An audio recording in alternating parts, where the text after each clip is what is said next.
wabunge wetu, masenators wengi wanafanya maandamano, wanafanya kila weekend wako harambee, wanapeana pesa, wanatembea na pesa kwa Land Cruisers, wako na mapesa, wakina huyu unaitwa atikina Murkomen, wakina Sudi, wanatembea na pesa, na anasema pesa hakuna Kenya, na hii pesa anatembea naye.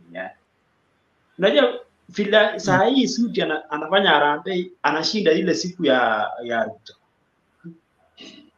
Ruto alikuwa anapeana milioni 2, milioni 3 kama, lakini huyu jamaa saa zingine anapeana hata 20 million kwa harambee moja. Huyu unaitwa Sudi. Na anasema hakuna pesa Kenya. Na hii watu wanapata wapi pesa kama hakuna pesa Kenya? Hii tax ambayo tunakatwa, ni kama wasijui wanagawa. Hakuna maendeleo yanaendelea kama wakati wa Uhuru alikuwa anakata 8%. Hakuja akasongeza mpaka 16. Na anataka kusongeza tena, na hakuna kazi ambayo. Na kitu ambayo mimi nataka niulize tena wasu. Ambassador anafanya kazi gani? Ambassador kazi yake ni nini? Kama akitaka kitu kwa nchi fulani ni lazima aende, ambassador anafanya kazi gani? Hiyo ni kitu ambayo mimi nawauliza. Ni hao tu watu wangu, wacha nimalizie hapo. Okay, asante sana Bwana Lawi. Tunashukuru na unafanya kazi mzuri. So unabii umetimia. Unajua nabii wa kweli huwa anapingwa mara mingi mpaka mambo yaanze kuonekana ndio watu watabadili nia. But it's good. Being in the struggle does not necessarily mean being where everybody is, but staying with what is right until the people begin to see what is right, even when they had bought into what is wrong. Ladies and gentlemen, let's keep going. Okay. Julia nasema Bernard, we are all here living our churches like Njiru. Hebu toa maoni yako. Ninyi msitoke kanisa, okay? Kanisa sio finance bill, na finance bill ifungui kanisa lingine. Kanisa ni muhimu kwa wote ambao wanaamini kwa injili ya Yesu Kristo. Na tunaenda kanisani kuabudu Mungu. Hatuendi huko kutafuta uungwaji mkono ama upingwaji wa siasa zetu. Lakini it is also important that go to church where you are nourished, go to church where you are growing and learning the ways of God. Usiende tu kanisa kwa sababu ya fashion, ati mimi nilizaliwa hapa, mama yangu alizaliwa hapa, babu yangu alizaliwa hapa. Kuna one of my Bible school teachers alikuwa anasema kama ulizaliwa Pumwani maternity, unakaanga Pumwani maternity ati nilizaliwa Pumwani maternity, naenda Pumwani maternity nursery school, Pumwani maternity primary school, Pumwani maternity secondary school, Pumwani maternity university, Pumwani maternity mortuary. Hata kama umezaliwa hapo sio lazima ukufia hapo. So wewe ni uangalie mambo vile yanaenda, lakini muache makanisa za uongo. Kama kanisa ni la uongo, wachana nalo kwa sababu utakuwa muongo kama hao. You check out, you assess everything. If they are not taking you to heaven, achana now. Find a place where you can worship God freely and love God in the right way and follow that. That's all I can encourage you. And you have every spiritual right to do that. You have every biblical backing to do that. Hakuna kanisa ambalo umefungiwa ndani, na wakitaka kufungia ndani sasa inajulikana ni ya uongo. So hepa mapema kabla wafunge huo mlango. It's important. Lakini usihepe uende kwa street. Unahepa ukienda kule kuna ukweli. Usitoke alafu upotelee huko kwa street. It is better you stay in the wrong place than go and get lost in the street. That's enough for today. But occupy the church, that one I encourage it. Vijana twende kuingilia kwa hiyo makanisa. Kule wabunge wanaendanga kudanganya watu. Tuwanyang'anye microphone. Kama maaskofu wameshindwa kuwanyang'anya microphone, vijana tutekeleze hiyo. Kuoccupy inamaanisha mnakaa strategic places. Mtu akichukua tu microphone akianza mambo yake, mnaziba yeye kinywa. That one is allowed. And then that will bring wherever usafi kanisani. Hii uchafu imezidi sana. So ni muhimu tutekeleze huo wajibu wetu kama Wakenya wazalendo. Asante sana. Naomba tumakinike. Kura sijui kama mnapiga, hebu niangalie. Samahani, niliwaambia mashini nayotumia si ya kawaida, yangu ya kawaida imechacha. Okay, debe imewekwa wapi ya kura?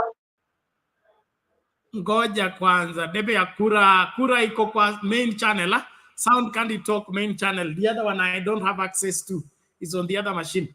But do you support the Occupy demo measures to deny audience to all the 204 yes MPs? 89 people have cast their vote already, 39 minutes into the show. 37 minutes into the show. And of the 90 people who have cast their vote, 92% say yes and 8% say no.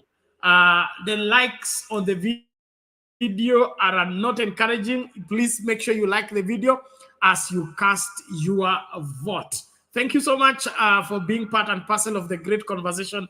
Let's engage. Let's ensure that we enlighten the Kenyans to know what they should do in order to keep into the struggle the right way. Nimlete Reverend Lala afanye submission yake mbio mbio hivyo tukienda.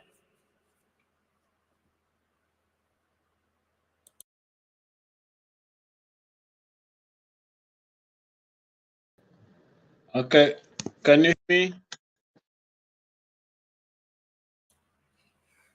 Yes, Reverend Lala, we can get you.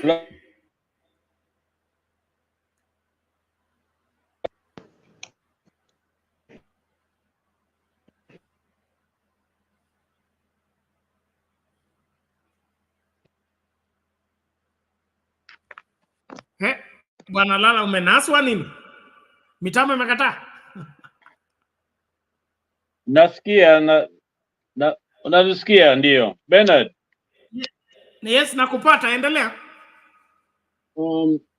Was Bernard, Innocent, Anjiru, mzee wetu Lawi, who else?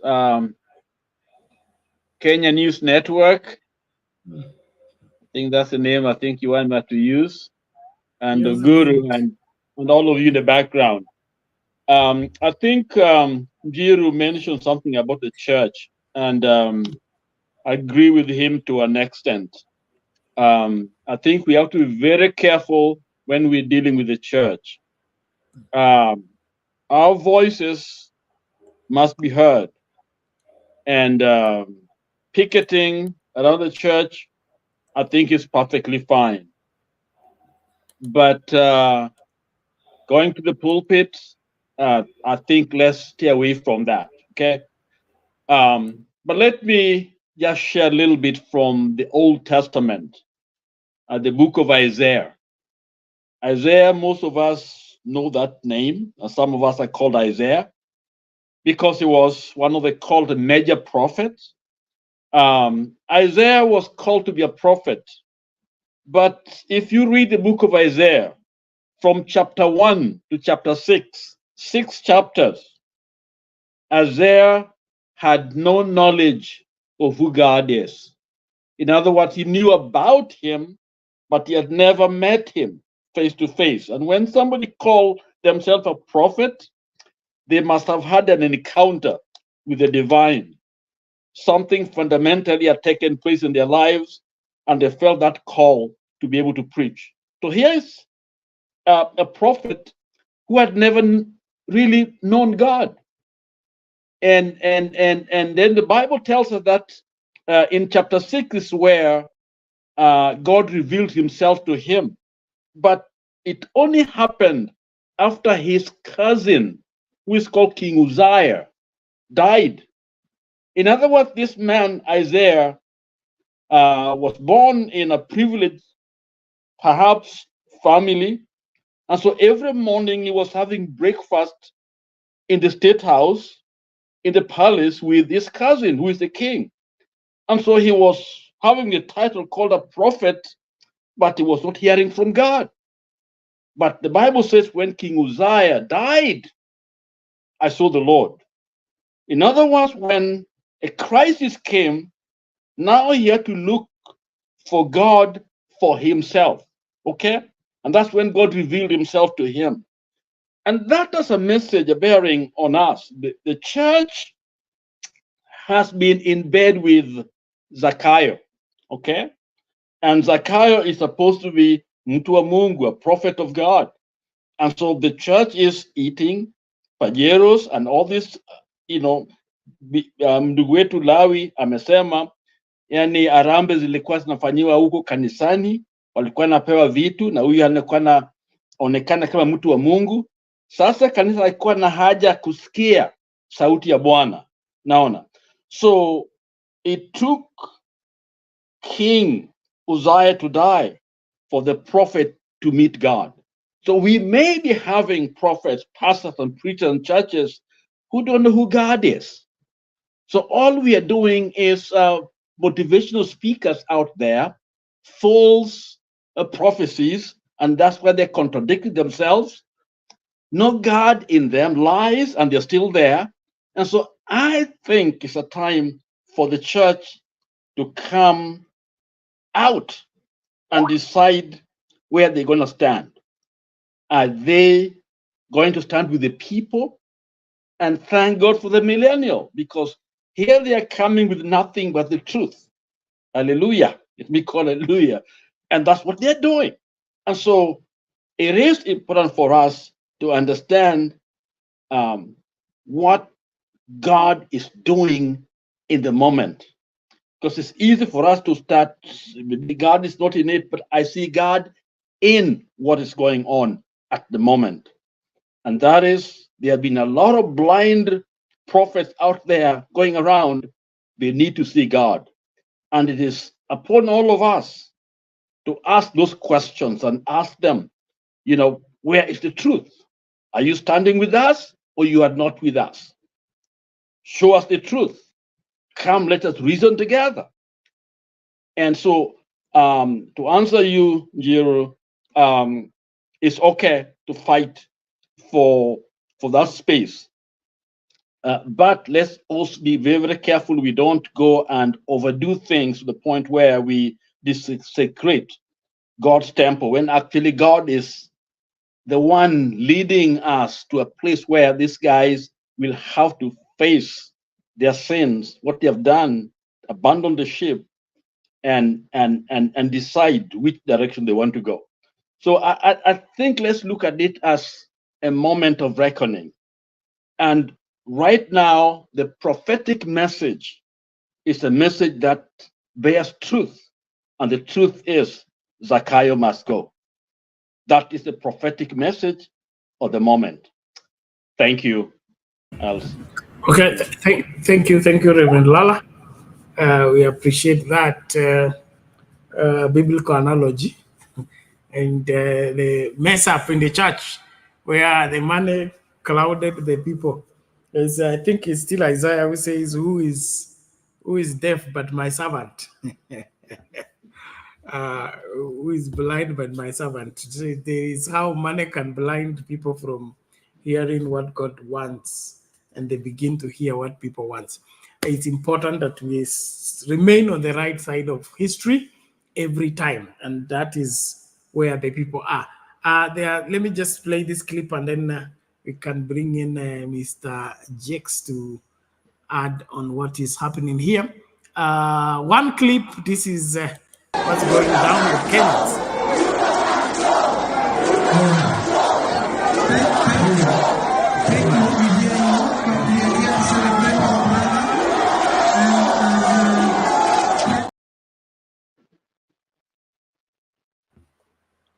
Okay, another one. Kwamba tumekataa kukaa katika Bwana. By all means, asanteni sana mbarikiwe. Kama ni ng'ombe tulipiga wazi na ikija tena Jumanne nitapiga tena yes.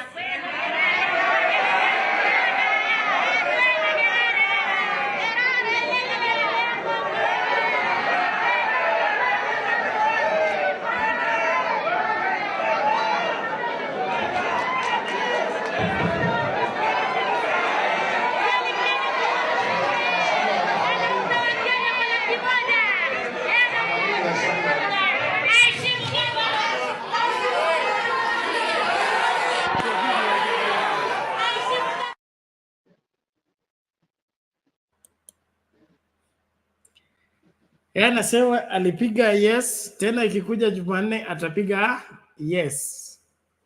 Huyo ndio member of parliament wa Lamu. So no comment. Mr. Jex, how are you? Karibu. Anaitwa nani? Anaitwa Robo. Si ukuwa na jina lake? Let's just get it. Tumekataa kukaa katika pwani. By all means, asanteni sana mbarikiwe.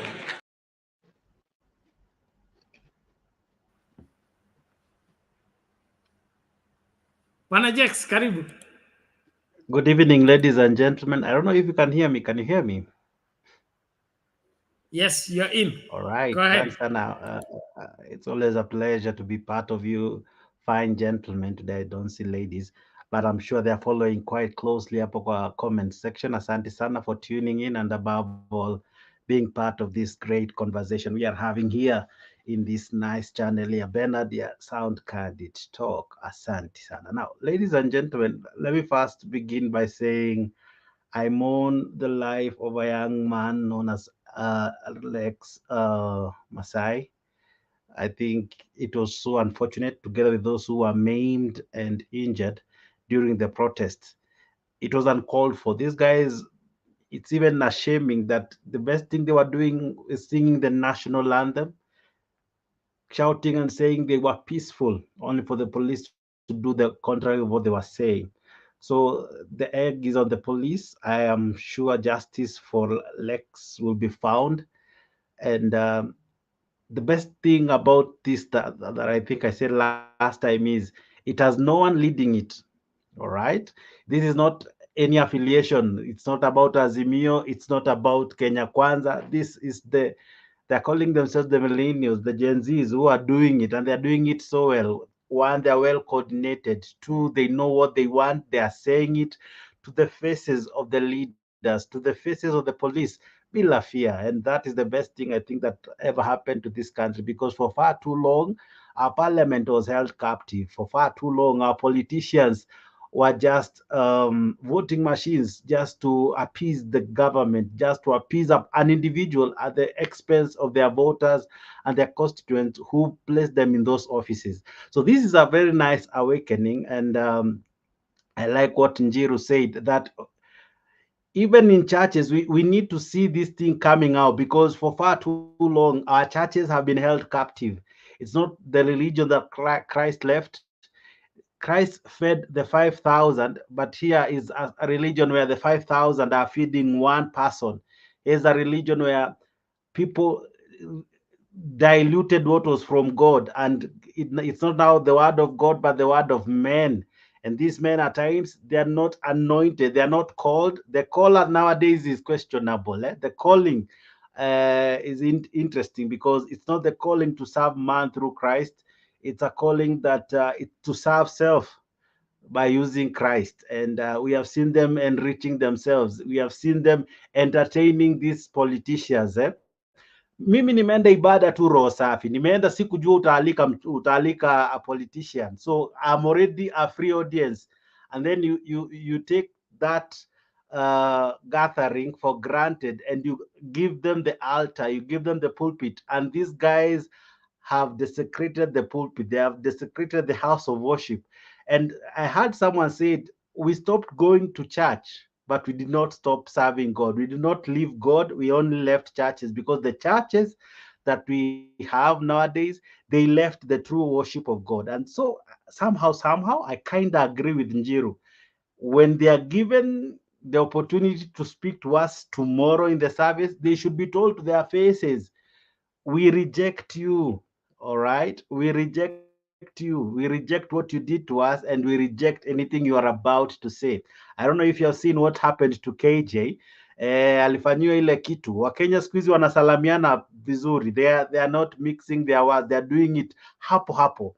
I don't know if you have seen what has just happened to one CS wa sports, Ababu na Mwamba amefanyiwa ile kitu, and Kenyans are not joking. Imebidi atoke kwa a gathering, because it was ashaming, and Kenyans are telling it as it is.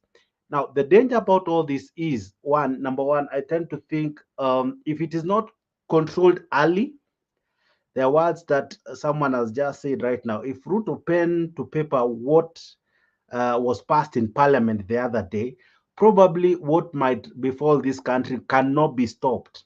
All right. I wouldn't wish we go that direction. I would wish that parliament should sit down. They still have chance, an opportunity to redeem themselves. Yes, they passed the finance bill that they did, but they equally ought to do one good thing. They ought to make sure that it doesn't oppress already those who feel oppressed. It doesn't really hurt the economy as the other one did, because I like what the MP for Juja said. Last time we were told tupitishe kwa sababu ya housing, italeta makazi kibao kwa vijana.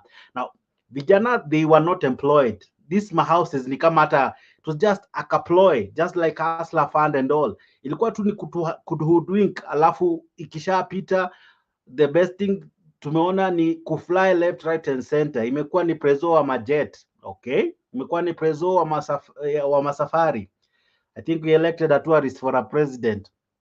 Now, the worst thing that equally happened is that we allowed that bill last time and only favored the rich, the haves.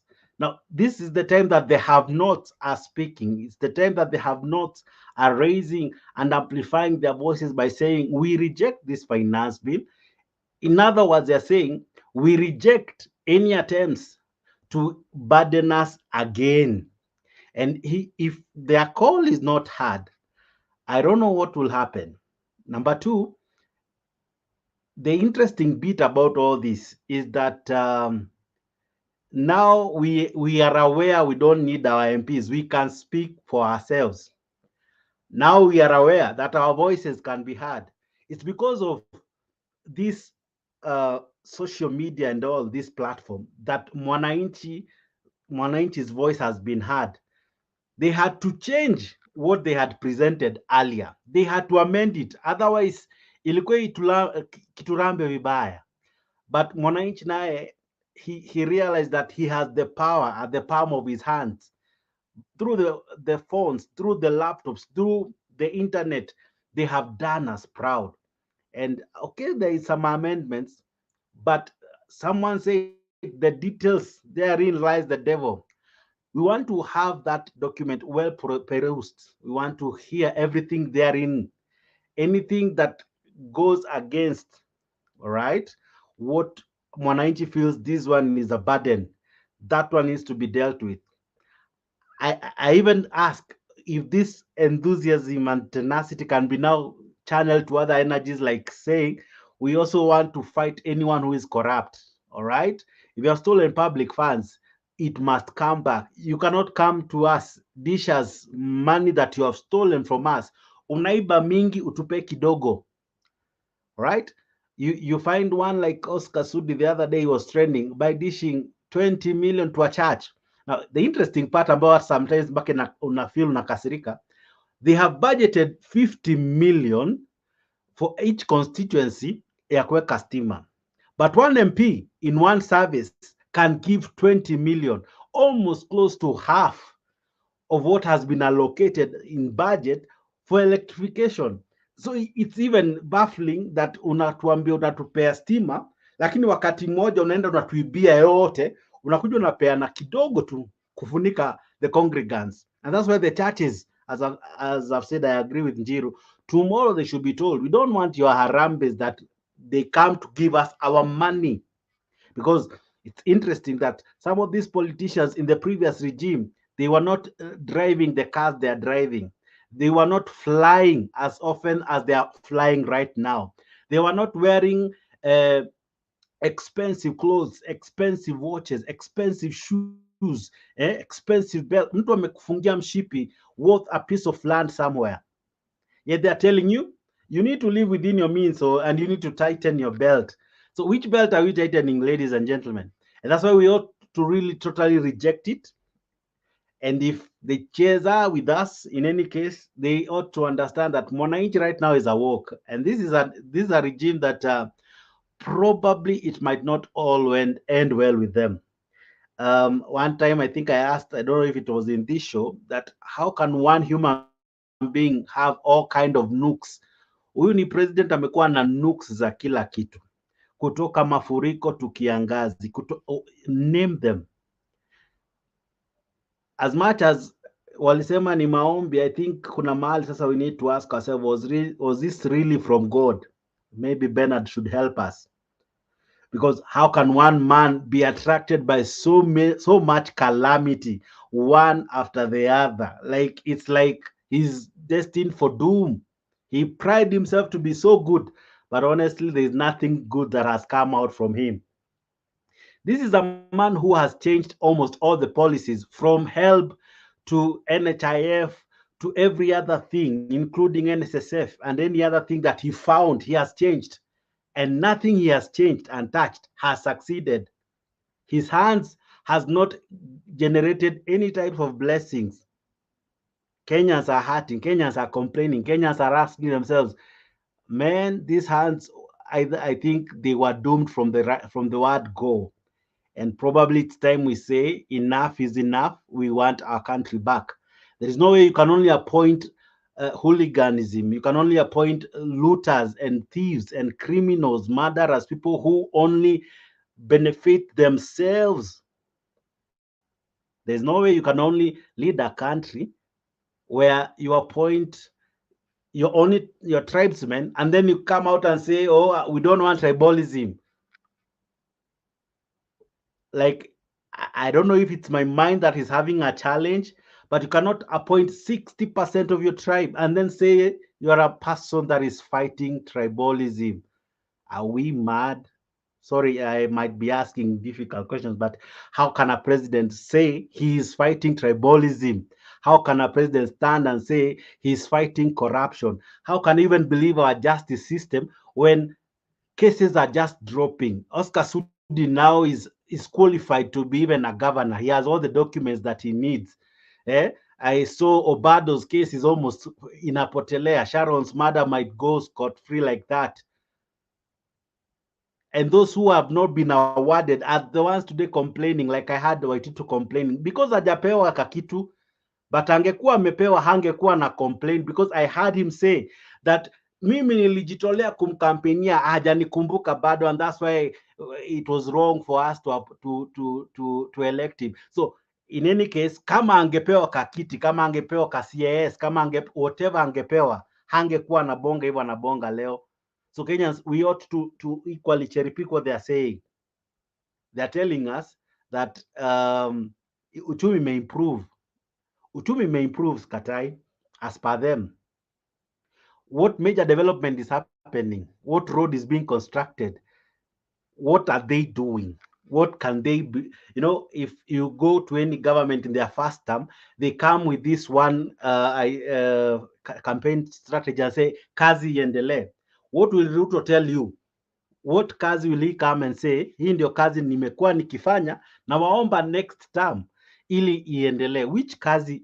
Are there roads being built in your constituency? Are there hospitals being built in your constituencies? Are there doctors who have been employed from where you live? All right? Are your hospitals stocked? Kuna vaccines? Ama hata hizo tuongoje Mungu? It is a regime that hata kupata ID, man, you have to go to prayer and fasting. Kupata ID, kupata passport, you have to look for mtu kama Bernard akushike mkono, akuwekelee mikono possibly ili upate ya passport. This regime, it's a regime that our airport tunaomba kusinyeshe, because kukinyesha it will be floodings everywhere. There is nothing sweet that this regime we can celebrate it for. There is nothing that makes it tick in anyone. So ladies and gentlemen, I know I might be ranting, but this is why I say I reject, because nothing good can come from William Ruto. There is nothing he has shown that is good. From the failed education funding model, to the failed bottom-up model, to the failed shift that is yet to be launched but will still fail, to the fake and falling hustler fund, every other thing that he has touched has collapsed. So even this finance bill, whatever roses they have tried to put inside therein, Hapo tu ndio kuko na failure, hapo tu ndio kuko na uchafu, hapo tu ndio pesa zitapotea, hapo tu ndio ata travel zaidi, hapo tu ndio ataiba zaidi, and you will be told it's for our own good. I rest my case. Okay, thank you, Jax. A good one. And on the issue of they are from God, is neither here or there. Unajua kuna kusema nimetoka kwa Mungu na kuna huwa nasema si Yesu alisema yeye ni mwana wa Mungu. Ni Mungu alisema huyu ni mwanangu. So there's a difference. Anybody can come and say it's from God, but has God confirmed that this is the person who is sent? Until we have that confirmation, that matter remains, you are bearing your own witness. Na Yesu anasema, I bear my own witness, then my witness is not right. I should have another one bearing witness of me. What happened with the William Ruto is that he bought the church, he bought the prophets, he gave the prophets the prophecy, he told them to prophesy, they prophesied and lied to the people, and people believed the lie. So it is a lie after another. And then about the failed things. When Ruto came to office, there was Linda Mama. It died. When he came in office, there was Edu Afya, the insurance for high school students. It collapsed. Feeding for the children, it collapsed. It's just like, for example, a husband dies, and then another man comes to run the estate. And then when he begins to run the estate, everything that was working, okay, it all begins to die. Do you expect anything else to work in the future of that kind of management? It won't work. And so we are dealing with somebody who cannot save anything. That's why he's changing them names, so that you don't punish him for NHF. He calls it SHIF. Shit or whichever. So all that madness needs to be stopped, and the stoppage of it is Ruto must go. Ruto must go. And so watu wa kanisa walijikaanga wenyewe, ndio wamefunga vinywa. Saa hii hawajui alikuwa Mungu ama si Mungu. And pia mwaelewe. Saa ingine huwa nawahurumia kwa sababu saa hii ukienda kuambia sasa semeni alikuwa Mungu ama si Mungu, hakuna mtu anakujibu. The moment you introduce that subject, they walk away quietly. they just go. And they are the ones who said, this is our candidate. The church has a candidate. Now, there is their candidate. They are standing to full-fledged devil. All the same, thank you everyone. Naomba tafadhali tumakinike tunapoendelea na mjadala. Nilisema mashine yangu imekataa kazi, so ile natumia ni ile ya backup, so mambo itaenda polepole, but we'll manage it. As we can't play some videos kwa sababu siko na watermark, but we will try and do our best. And then of course no, I don't know whether Jax is having the same problem. I experienced something phenomenal that State House is claiming their clips. I don't understand at all. Labda hiyo taongea nyuma ya curtain. I have never heard that. That State House is claiming their clips and Parliament is claiming their clips. Sijaona hiyo miaka hii yote. Breaking news, I am so happy, I am so relieved that tumepata mwenye aliwa Rex. Nakwambia Twitter, much respect. Twitter is a whole FBI. If you don't know, we lost a legend, we lost one of us mwenye alikuanga ana protest jana usiku akashutiwa, and luckily tumeshapata mwenye alimuua. So unaweza enda kuona Twitter, picha zake ziko kila mahali. Sadly I cannot share them here because mimi sitaki shida, me I'm just a messenger. Don't shoot the messenger. Unaona, don't shoot the messenger. So if there's any other updates, I'm gonna let you guys know. And there's some people who are planning candle lighting for Rex. I'm gonna share with you guys the information as soon as I get them. With a lot of respect, sijui kama tunaelewana. With a lot of respect, my friend, Mr. President, please be a decent human being. Kuwa mungwana. kuwa na shukurani. Sisi ndio tulikusaidia. Wacha kujifanya saizi eti sijui unajifanya nini. Please, amani aje my friend. Sasa eti wewe sasa unaanza kunithreaten mimi. Ati utanifanya nini? Bora usiue watoto wangu. Lakini mimi na wewe tafadhali tuheshimiane.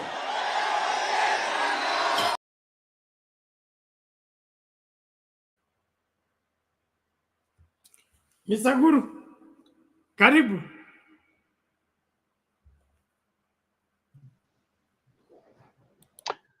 Asante. Nawasalimia nyote.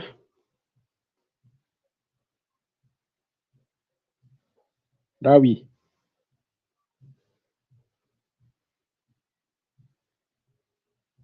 Na wengineo. Nitakuwa mchache wa maneno. Sababu ile mengi imeongewa kwa hizo siku mbili tatu. Lakini la muhimu hapa ni kusema kwamba kuna mambo ambayo haikuwa inatarajiwa na imeanza kudhihirika kwamba hawa waliona ni mzaha, lakini imeanza kuwalamba. Ikiwa wale wanapiga kura kusema hii kitu ipite, the financial bill 2024, wameanza kukaswa kiasi kwamba hawawezi kusimama pahali popote kuongea. Hilo ni jambo ambalo litakuwa la kwanza katika nchi hii, na litakuwa kuonyesha kwamba wananchi wana options. They have options to negotiate their positions in the political arena. They are not powerless. Ni namna mpya ya kuonyesha kwamba mwananchi ana njia kadhaa ambazo anaweza kufanya asikizwe. Sasa nimesikia kwamba zile makanisa ambayo inashikilia hawa pia watakuwa katika hiyo orodha ya kukemewa, na biashara za hawa watu, hasa wale wana biashara huko ambapo walishinda uchaguzi, zinajulikana na hawa vijana, na watakuwa na majadiliano kidogo pale mashinani ambayo hatujui itakuwa namna gani. Kwa hivyo hii jambo si ya mzaha vile wengine walikuwa nafikiria. Ni jambo ambalo linaweza kuwa la kutatiza zaidi kwa wale ambao wataenda kinyume na matarajio ya wale waliwapea hizo vyeo. Unajua, wakati mwingi imekuwa ni kwamba wale wanachaguliwa wanaona kama wanaenda kuongea mambo yao pale kwa mbunge. Hata wakati mwingi hawaulizi wale wamewachagua, mngetaka nini? Mngetaka niende niseme nini? Na sasa ni kwamba kizazi kipya kimeanza kuamka na kuambia hapana, tuwezi kupea kura alafu wewe unaenda kuongea mambo yako, ama wewe unakuwa kibaraka ya mtu, kwamba matarajio yetu haiwekwi maanani. Kwa hivyo nadhani walikuwa wanaona kama ni mzaha, lakini watakuwa na muda wa mgumu sana kwa miaka hii imebaki 3, na hakuna kitu kibaya kama ukiwa mbunge alafu unajua kwamba watu washachukua msimamo kwamba wewe unaelekea nyumbani baada ya hii miaka. naona hivi kwamba wengi wao labda hata wataacha kuenda kwa pale walichaguliwa, sababu sasa akiwa ni kukemewa na wananchi, basi itakuwa ngumu. Na pia mi naona siasa ya Kenya ikienda ikibadilika, sababu there are new people with new principles ambao wangetaka kuendesha siasa na njia tofauti na ile tumekuwa nayo. Bena, nimesikia wengine wamesema hata ikiwa wazazi wataanza kuongea ile mambo ya zamani kwamba hatuwezi pigia Raila sababu ni Mjaruo ama mtu mwingine kwa sababu ametoka pale kwingineko, ama hatukubaliani na huyo sababu ya hii, itakuwa ngumu kwamba vijana hawatakubali. Na ikibindi ukiwa mzee utakuta kipande yako imefichwa wakati ya kupiga kura, kwamba usinje ukafika pale kufanya makosa because kwa sababu wanasema ni makosa tumekuwa tukifanya. Jambo lingine ni ya kanisa. Kanisa wameiona kama ni potofu. Wale wengi kwa kisiasa wanafanya watu wafanye maamuzi ambayo si hasa, na wanasema kwamba kanisa lazima lirekebishe hiyo maneno, sababu wanaona ni jambo moja lilifanya wazazi wao wafanye maamuzi ambayo si mwafaka. Unakuta padre ama pastor ama prophet anaambia kwamba aliota kwamba mtu fulani alimwagiliwa mafuta, kwa hivyo hakuna njia lingine isipokuwa aende apige kule vile. Wao wamesema hapana, wao ndio watamwagilia mafuta hilo wanataka. Kwa hivyo unaona sasa tumetofautiana kabisa kwamba hata hiyo kanisa haitakuwa na msemo yoyote kwa vile watu watapiga kura. Kwa hivyo mimi naona kutakuwa na watu ambao watasalimu amri na kuelekea nyumbani, hakuna lingine.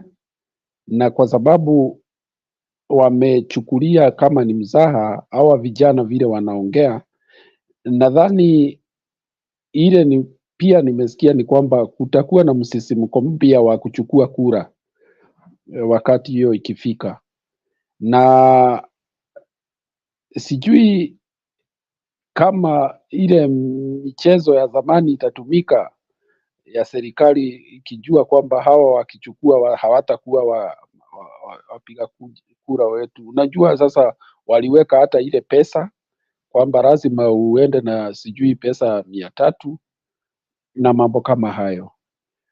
Bernard, sijui kama umejua leo PS wa immigration amesema kwamba wameanza kusajili they want to cross the Dadaab and the Kakuma refugee camps and integrate 700,000 refugees into the communities living there. Kuna mtu ameuliza hivi, hii ni maana gani? Ni kusema watakuwa raia wa Kenya ama itakuwaje? Na ikiwa basi ndio itakuwa namna hiyo, basi unaona Sakayo amejipanga sawasawa. Si jambo rahisi, lakini ikiwa that is the implication kwamba ile that word integration haijafafanuliwa ni kusema nini. Integration with the surrounding communities, na nadhani ni kusema watakubaliwa waende waishi na Wakenya Wakenya kama kawaida, na haijulikane hiyo integration inafika mpaka wapi, sababu pia kuna ile sheria imeandikwa pale kwa katiba yetu kwamba sijui mtoto akiwa amepatikana Kenya na amekaa zaidi ya miaka sijui 8 ama ni 10, anaweza sajiliwa kuwa raia wa Kenya. Sijui kama unajua hivyo. Kwa hivyo kuna mambo ambayo inafanyika Kenya hii yetu ambayo huwezi elewa sana sana mwelekeo ni upi na dhamira ni nini, lakini hiyo ndio maneno iko, na inafaa zaidi sasa Wakenya waamke na wawe macho na waulize maswali, sababu hii mambo yote ni sisi tutabeba kwa njia moja ama ile ingine. Asante, wacha nisimamia hapo sasa kwa sasa. Okay, thank you, Mr. Guru. That is a very serious matter about integrating refugees. Kwanza, refugees are only hosted in Kenya, and the main people who are in charge of those refugees is the humanitarian agents, which is an international wherever fraternity. So they are not in Kenya for Kenya by Kenya. So I don't know what is wrong with Ruto and his administration, because they find things, those things are there based on law and they are protected by law. Then they want to overrun that law and introduce their village mentality into applying something that has international implication. How do you take people who are the refugees? These are from Congo. These ones are from Uganda. These ones are from Somalia. They know their origin. They are here because of the disaster in their home. Then you want to integrate them in the community as what? And what law will be governing them in the community? Except you're only obsessed into rigging yourself into office. Now you want to suspend other laws. The moment you begin to integrate them into the community and then the community becomes hostile, what's going to happen? The community refuses to accept those people. It will be another war. So they ran away from war at home. You have started another war here. Na kina Raymond, mimi nilikuwa nafikiria ni watu wakisoma wanapunguza ujinga. How do you even accept to do that? Hata kama umelazimishwa. Kuna mambo mengine watu wa UDS ingine, it is not bad to tell your boss you are wrong. And stand your ground. I can insist, resign. You won't die. You were just appointed the other day. You are leaving before you are appointed. How do you now bury all your life into that you become stupid? You go and begin to implement stupid policies that don't add up, that our country that was highly respected internationally, we are now looking like idiots.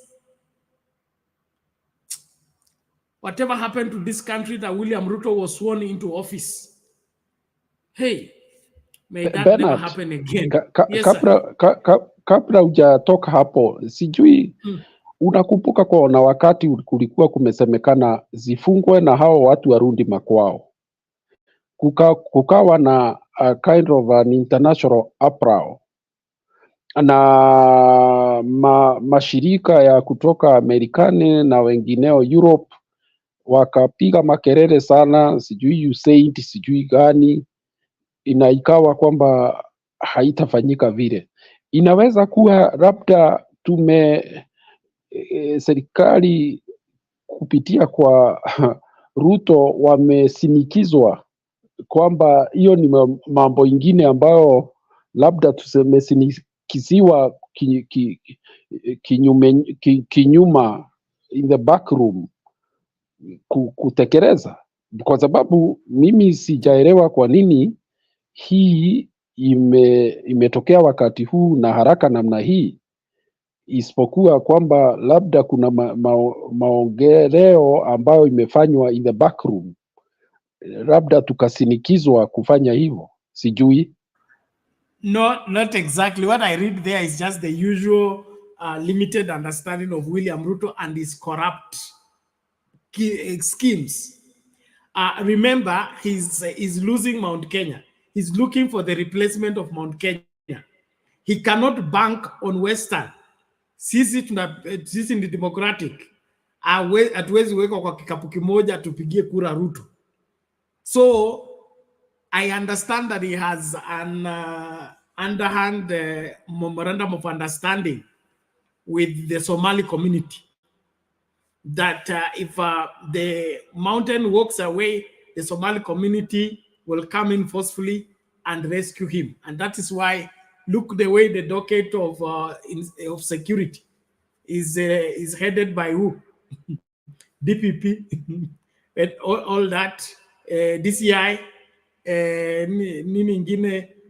armed forces, wherever, Duale, and all that cluster.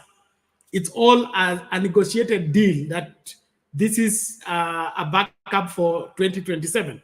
And so I think it's also, those numbers are not adding up.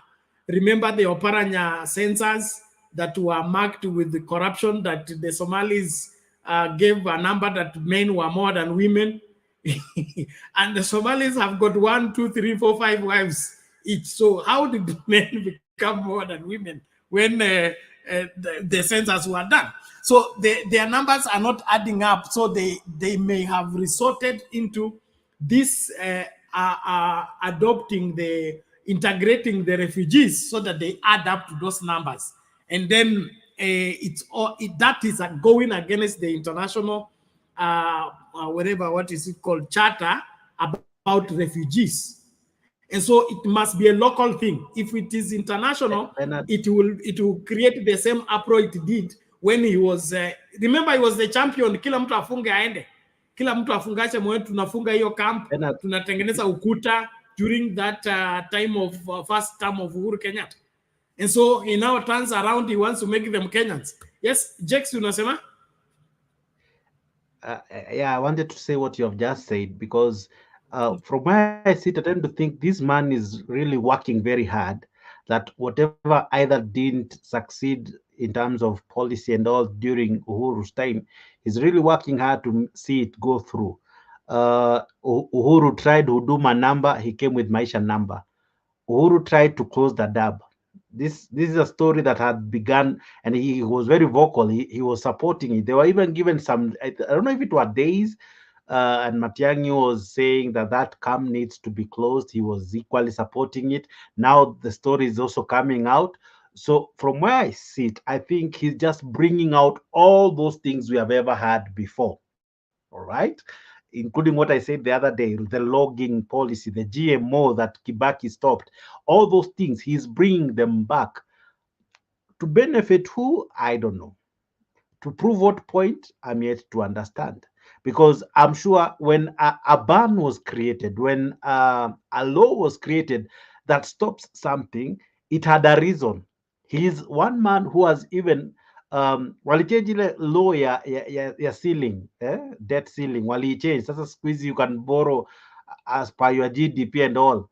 So he is working very hard to change policies, laws, and regulations, and anything that any other government has ever placed. Because to me, I think he sees himself as Mr. All-Knowing, Mr. All-Smart, all-powerful, all-understanding. He's the very best, the #1 professor, the daktari or madaktari, all right?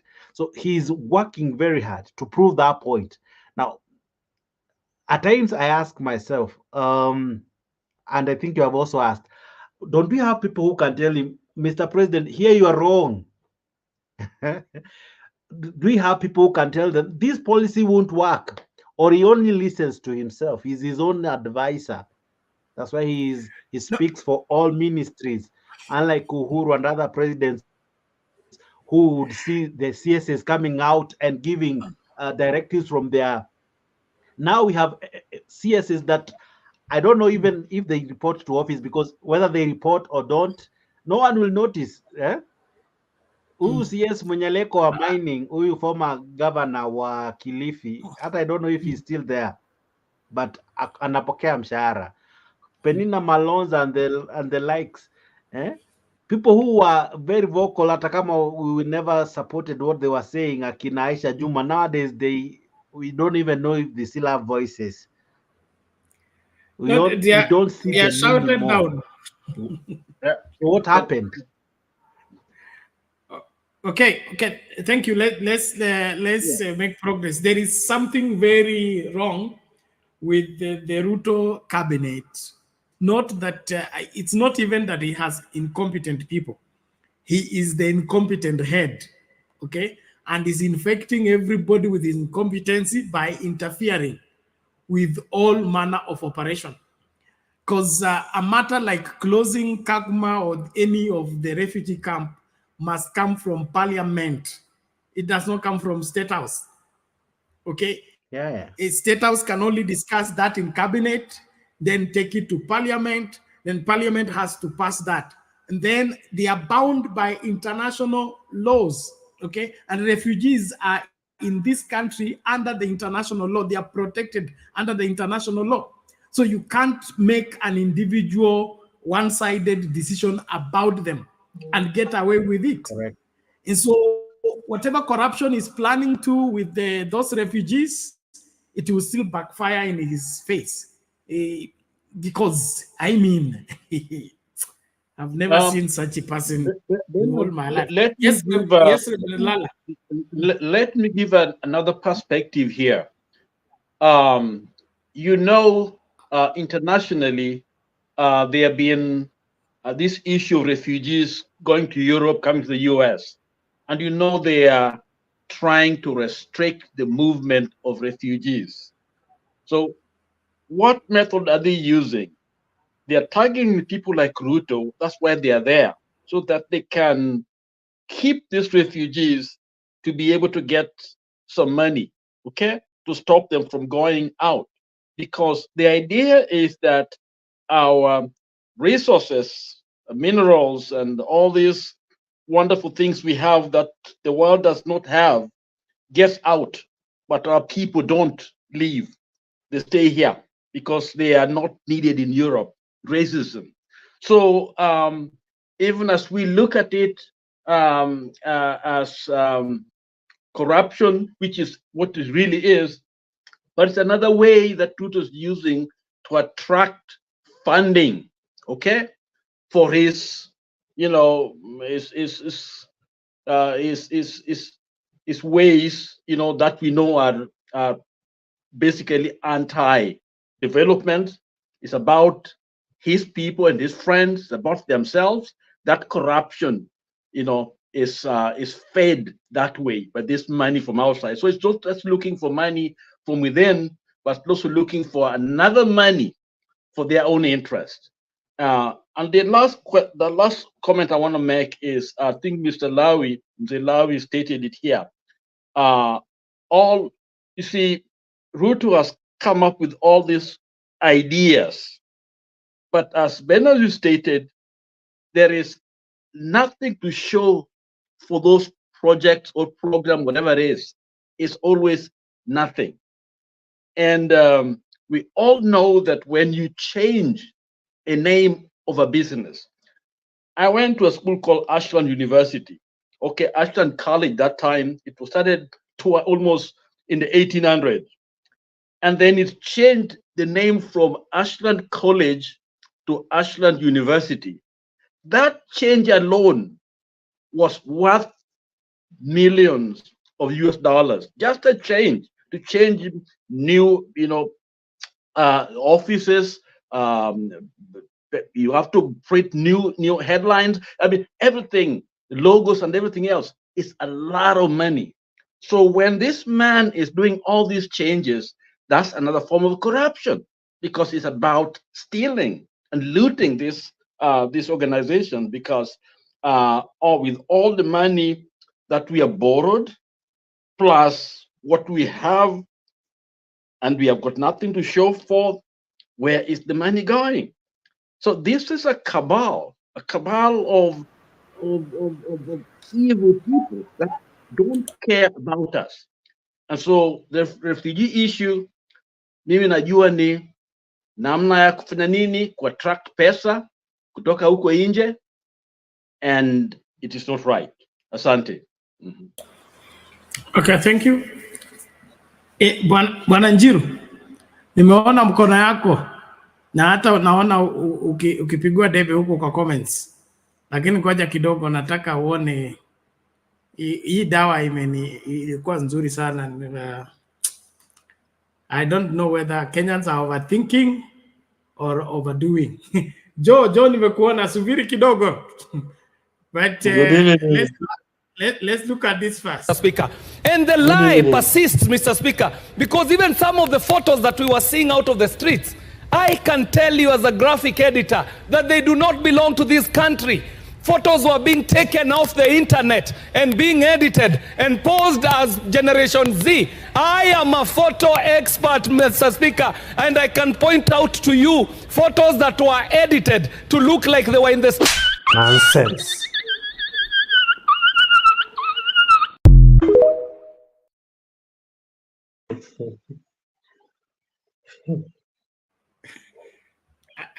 I did not do that. Njiru. What an ingiliria hapo. That is so sweet, eh? Ngoja kwanza. Naomba tuongee kwanza, mwacha Njiru akuje, then tunakuja kwako Joe, na Joe huyo mwingine pia amekaa sana. So just hold on. Yeah. You know, that J. Carrier is not an expert of anything. Hajui hata picha ni nini. That's all what I would say in terms of that. When, you know, even try to use the word metadata so that he can make us think that he knows what photos are. Yeah, it's a shame. So he is not aware of what photos are. Na photos the other countries, they have a difference. So that was a defeated heart. So kuna kitu nilikuwa nikitaka kusema about policies which are always brought by Western countries, sababu mumeleta hapa. You remember some time back, there was a Millennium Development Goals. Then wakakuja sijui wakaleta, there was some stimulus packages which they brought. Then kuna zingine zilikuja zikaanzia kuitwa SDGs. So Bwana Bernard, this is the Western policies on Africa are always wrong. They don't represent the reality. I want to confirm that.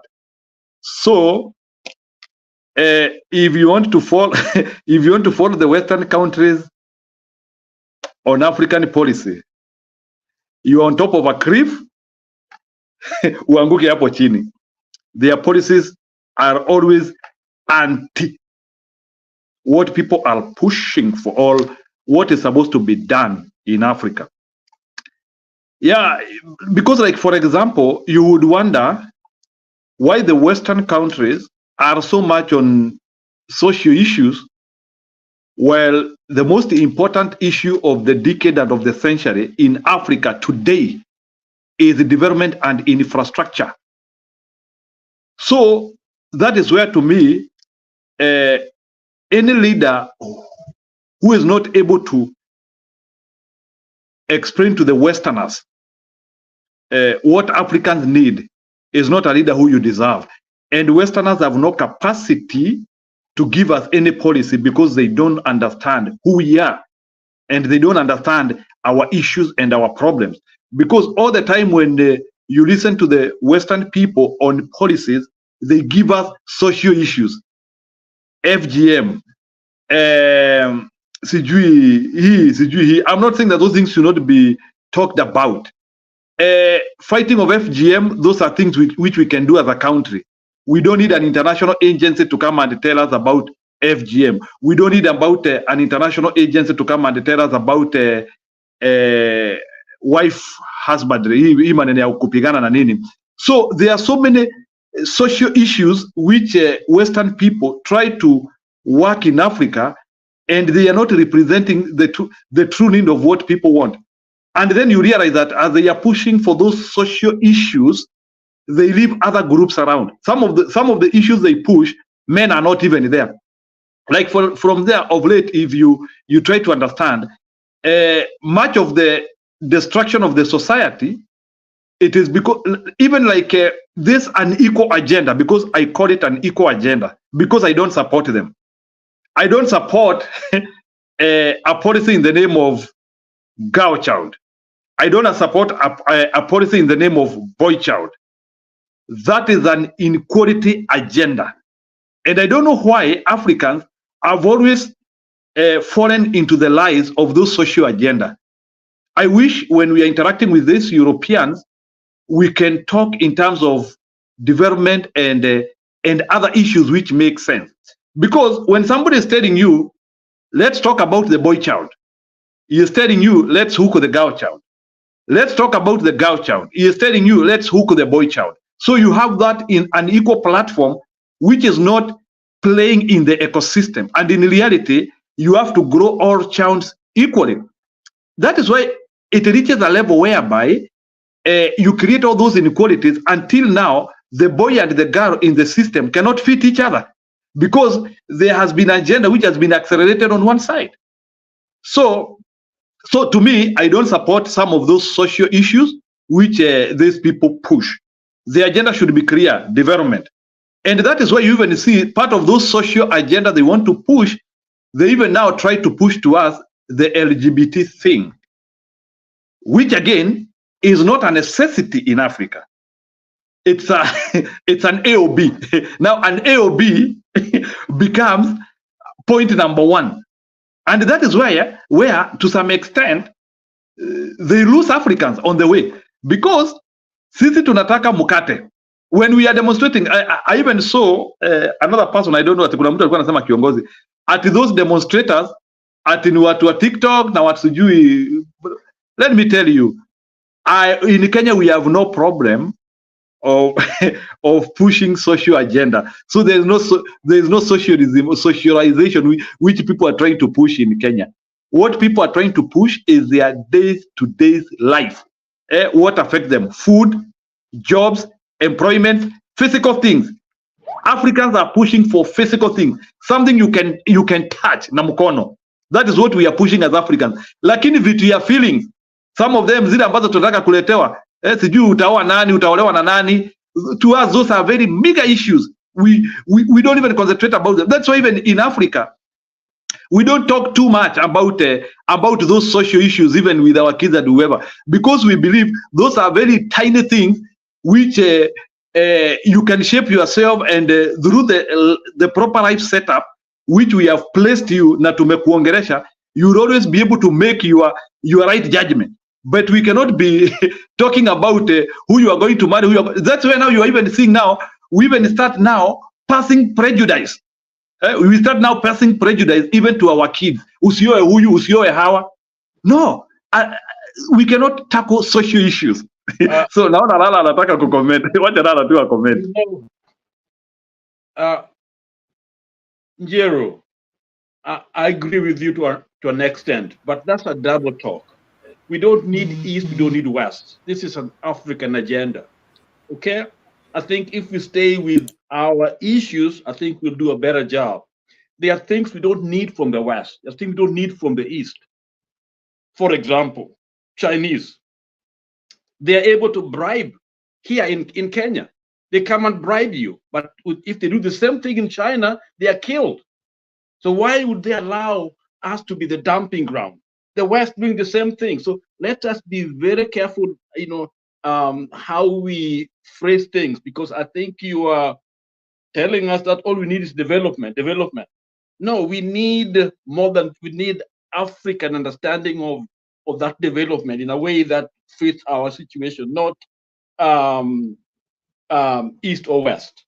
So that's why I wanted to make that comment, because it's easy to look at what you're saying as all we need is development.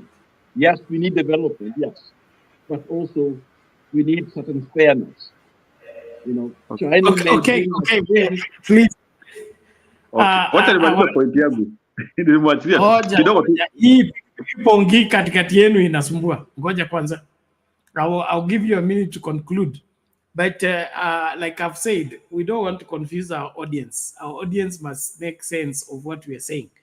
And the clarity is, Njiru, you're giving an example of imposition of particular things that are meant to distract us from what we need to do and how we need to develop ourselves as a people.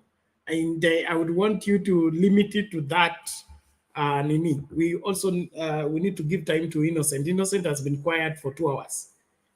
We are not being fair. Please. So Njiru, your 1 minute starts now.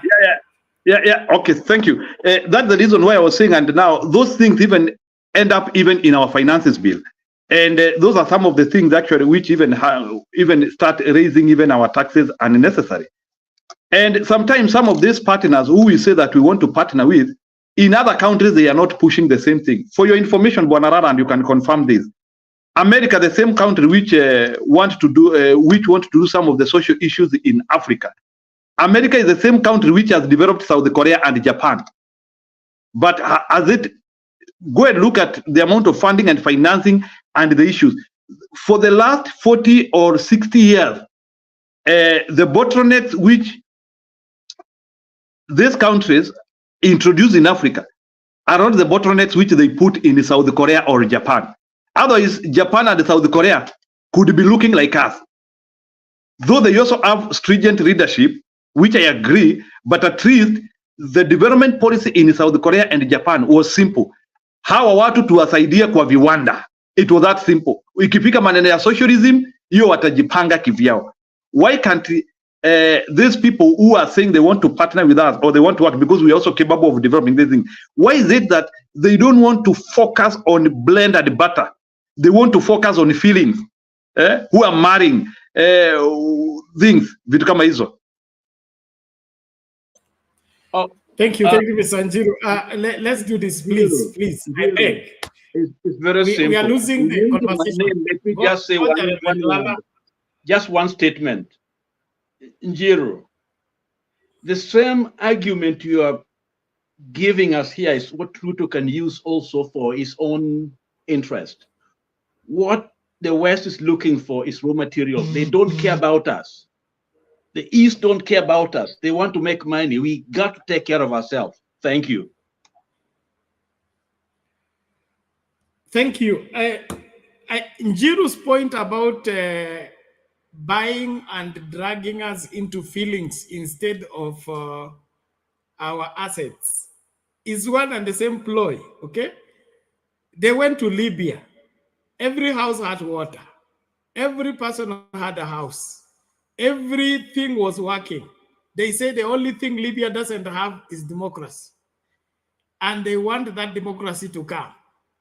They forced that democracy. Democracy collapsed everything that was working. So what this, the story of feelings, okay, that Njiru is talking about is just a decoy to try and twist us into what doesn't work, so that we look this other side, wakiiba huku kwingine. Wamebeba mafuta Turkana, sisi bado tunaangalia we have feelings for one another. Can a man have a feelings for another man? Can a woman have feelings? They are hurting my feelings. Don't hurt the feelings of your children. That my mother used to slap you, you don't know whether you should cry or laugh. You suck your tears and go to school. He did not say, how are you feeling today? Do you feel like eating? We were never brought up with those feelings of, do you feel like what? We used to eat managu bitter herbs with ugali. And my mother would say, as long as this managu is here, there's no eggs, there's no mala, there is nothing. So you have no choice. You have to eat that. Your feelings will feel later. When you are finished eating the portion of the food you are given. I think that's why we are survivors anywhere we go. So this business of Muzungu coming to teach us how to feel and what to feel with who, it's unnecessary. And that's why we should not entertain it at all. It's unnecessary. It's all a decoy to deceive us. Let's concentrate on the right way. Bring up a child in the way he should go. There are things that are meant to be discovered. We say that salvation does not come by explanation. It comes by revelation. That's why Jesus used to tell people, don't go and tell anyone this, because somebody needs to come to the truth of it. When it comes to issues of relationships and marriage, in the African setting, you were groomed. Then you were developed into understanding. Then you made your own personal discoveries. Nobody discovered things for you and told you this is it, this is it, this is how it is done. All those things, leave them with them. That's why their own family setting has collapsed, their society issues have collapsed. They should not wherever export it to us. Mr. wherever. Innocent, are you still there? Sorry, tulikuwa karibu kusahau wewe na Guru, lakini kabla ya hapo angalia rafiki yako hapo. Msaliti! Aisie! Aende!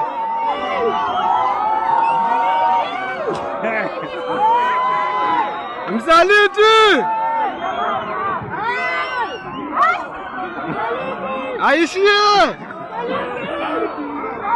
Aisie! Hey!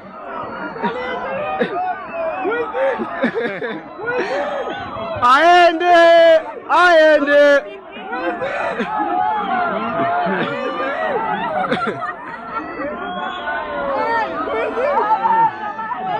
Zakayo ashuke! Boo! Boo! Boo! Boo! Boo! Hakuna Komongo.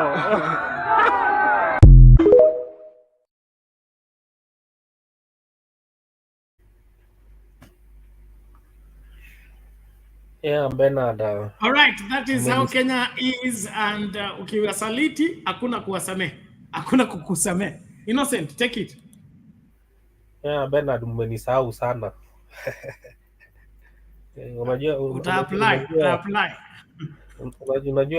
uliniambia time yangu imeisha nikakata. Unajua mi kama mwalimu nasikizanga. I don't like kuingilia katikati mtu akiongeanga. That's how I'm taught. So I keep cool mpaka time yangu ifike. Yes, in a light note. Bernard, umeanzia karibu. I thought ungetuweka ile clip ya jana MPs wakitoka parliament, wakitoka, sijui kama uliona, yenye walikuwa wanatoka parliament wakiingia ndani ya magari zao. Lala kama uko mahali, not Lala, PK kama uko mahali uko nyuma, tunakuambia usikize ndio uelewe. Yesterday ulikuwa unasema ati hawa JC, yani GZ, mimi natumia short form ndio iko haraka, GZ, ati they are not going anywhere. These guys made the MPs not to get out of parliament. Na ukiona hiyo clip vile walikuwa wanaingia kwa magari zao na mabodyguards, silipitia chini ya tunnel. You should look for that clip ndio tuweke, ndio tukuje sasa kwa leo. This is how far these guys have changed the game. Imagine MPs hawezi panda magari. Unajua magari ya asitoshange huko ndani ya parliament. Kuna mahali sinawekwa. So these guys walipita chini ya tunnel. Unaona mabodyguard wanapita huko, ingia haraka, ruka ndani. Yaani wanaruka ndani kama ni matande. Unaona wanaitwaje hawa jamaa wanapandishanga watu. I don't know how they call the cruise wa matatu wenye wanapandishanga watu, wanarukishanga mtu ndani kama polisi anakuja anakurusha ndani. That's how these guys were jumping inside. Wakitoka hapo, one of the thing I like the GZ is that they have points, the 7 point action points. You know, by the way, this is what we teach in school. Imetoka mahali that we are just a talk. When you give directions, you call them action. And this is what ndio nakwambia, these guys wenye wako hapa ni watu wenye wanaelewa what they are doing. Yani you put them in point form, na the action, something which must be done. It's a practical thing. And that's why they're calling it action points. The number 2 yenye ilikuwa imefika juu Friday washamaliza. The clip ulikuwa umetuwekea hapo, uliona what na Babu na Mwamba alikuwa amefanyiwa at exactly midnight. That is what happened. And I've seen many clips in many clubs all over Kenya. The way They stopped the music, they stopped drinking, they did everything, na wakasimama wakaimba national anthem yenye amekuja. So they have come up with a national anthem. Hiyo national anthem yao wamesema Ruto must go. Reject the bill, the finance bill. You see now that is the anthem which imekuja, which is theirs. And that action was done. Friday, what they say they were going to do, they did it exactly what they said. And mark you, some of the things, the way they put it, wanasema, in case of anything, just prompt us tuwekee that thing what is happening na mtuambie what we should do. Wakati anaitwaje Eric Omondi alishikwa, they were not jamaa walikuwa wanatakana kuja town kwa mosque, because that was the plan. Waliposikia ameshikwa, town yote ilikuwa flooded. So you can see these are guys who know what they are supposed to do, and within few minutes town yote ilikuwa imefunikwa na umati wa watu, and that is what they are doing. Number 3, wamesema Sunday 23rd sasa ndio anaenda kufanya what you have said, what also Njiru anasema ati anataka kutoka kwa hiyo kanisa. I am also waiting again to see how they are going to do it, because you've seen now from the clip umetuwekea kwa matanga walisema they will not give a pulpit, na ndio unaona wamesema in point 3 wanasema the platform, they are going to the platform. What is to the platform? You will not get a platform to address them, and this is what you've seen them doing even kwa matanga. Sudi mwenyewe, kuna clip ilikuwa imeonyeshwa, Sudi mwenyewe alikuwa anaongea sijui ni wapi, alikatazwa na one of the elders sijui ni elders ama ni pastor ama ni bishop wa church, akamwambia no, don't bring politics here, don't bring politics here, because these guys walisema mtu huyu akikuja na akiongea politics we will shut him down. Akaenda kuanza, Sudi was shut down by the pastors. You see now the way these things have done. Bernard, in our church, whether you are a president ama you are what, sisi section ya pastors wanakanga as normal.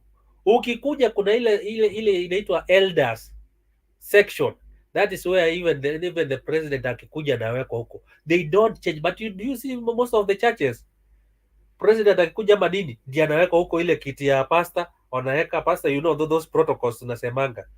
So unapata watu wamechange hata the way of sitting. Sasa mahali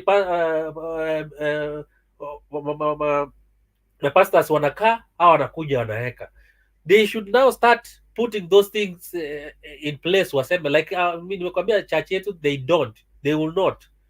And in a church yetu huwezi ongea what we do every day, kama ni tunaomba praise and worship word nini, ikiisha, that is when you'll be given permission to say. But if you need to speak politics, unaambiwa you speak it outside the church. Unaambiwa before ukikuja kwa church yetu, unaambiwa yeye utakuja worship na sisi, utasalamia watu tu, but anything concerning politics hapo nje ndio unaenda unasimama, watu watakuja hapo nje na utawaongelesha. That is how the church yetu imefanya, and these are some of the things tunataka churches mingi sasa kufanya. So these guys wataanza kusimamisha whatever they have said itaanza kufanywa, and I like this 7 action points the way they are doing it, because it's inaenda kusaidia kuchange even the church.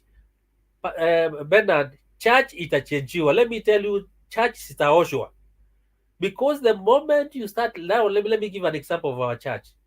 Most of our praise and worship wa church ni youths, wenye wanacheza keyboard, wenye wanacheza drums, wenye wanacheza sijini, wenye wanaimba. Those are the GZ na millennium hapo. So imagine remove these things, na church yetu vile inakonga na worship ile kali na nini, they all you remove them kutoka kwa church, and then weka praise and worship, people might not even go to church. You see what we are saying? So these are the guys even kwa churches zenye zinafanya church imeenda mbali. So let's not despise these guys. They are able to do point 3 which they have said, the platform politicians in charge. Ukiona Sirasi alikuwa leo kwa Twitter, sijui Twitter akasema ameingia hata yeye Twitter ama ni TikTok, nilisikia akisema, na akasema these guys walifanya jana nikashindwa kutoka parliament, nilitoka saa 6 na imagine yeye alivote yes, alivote no, but alishindwa kutoka parliament na kaenda. So the platforming the MPs is the right thing. I'm waiting to see how they'll be doing every point. Let's support them, please. Let's support them. Thank you. All right, thank you. The work of all cannot be done by one, so everybody should be on board on this matter. And then, of course, our love for the country needs to surpass our personal comfort and our personal, whatever, a vision or ambition. We need to embrace that saving the nation is more important, and it will help more people than just saving yourself, your family, and your children. This country requires everybody to rise up. And so as we embark on the mission to rescue the church, rescue the parliament, rescue the government, rescue whatever we need to rescue, let's refocus. And whatever resource you can make available, please do it gladly. And let's make sure that nothing is left to chance. Somebody has suggested about making a collection for the slain Rex. I think we'll look into that and then see whether we can work on that tomorrow or the day after, when we have details, because I don't want us to raise money and money become a problem. I usually want to work from the end to the beginning so that we have a specific end, then we work with that. Probably when we have the committees or the family, then we work out something and then we deliver it to the family. So since I don't have all those details, I wouldn't want us to start anything. So give me this weekend. I hope it will not be rushed. And then after I get all the details, I'll be able to convey to us on what to do. Now it's 2 minutes after 2 a.m. We are on the home stretch. The third hour is almost over. So tutaanza kulipa bills tukifunga show. So we are on the last hour. Naomba tuanze kutuma michango ya kulipa bills za leo. Mr. Guru, welcome. Let me just play a video, please. Sitaki kuwa na rares ya video hapa. Show wakati inaisha, zimebaki mingi tu. But I tell you this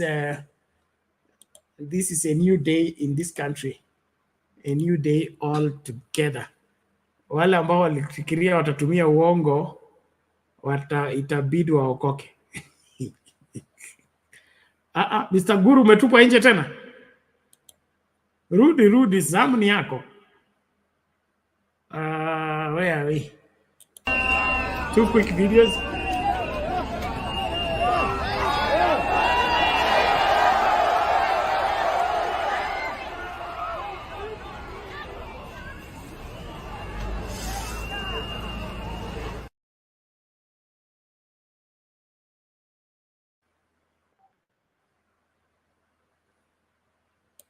This is now the State of Youth Address, and I'm going to put clear whatever we are going to do today, going forward, because it's not going to be a rest. The house on the hill, there shall not be rest on the house of the hill. People who occupy that house must not rest. And the youth of this country are determined and careful and intentional to ensure that we restore the democracy of this country. On 22nd June, that will be on Sunday, we are going to ensure that there is no politician who voted yes to the bill who will be able to talk in any church. You will not address any gathering. You cannot lie to Kenyans and lie in church. You must choose where you're going to lie to. On 23rd June, that will be on Sunday. Yes, on 24th June, on Monday, we will make a courtesy call, and I want to call upon young members across this country. Ensure that you visit your MP who voted yes. Starting with Nairobi County, we are going to visit all those who voted yes. and greet them and tell them to continue behaving that way, because we have a date with them in 2027.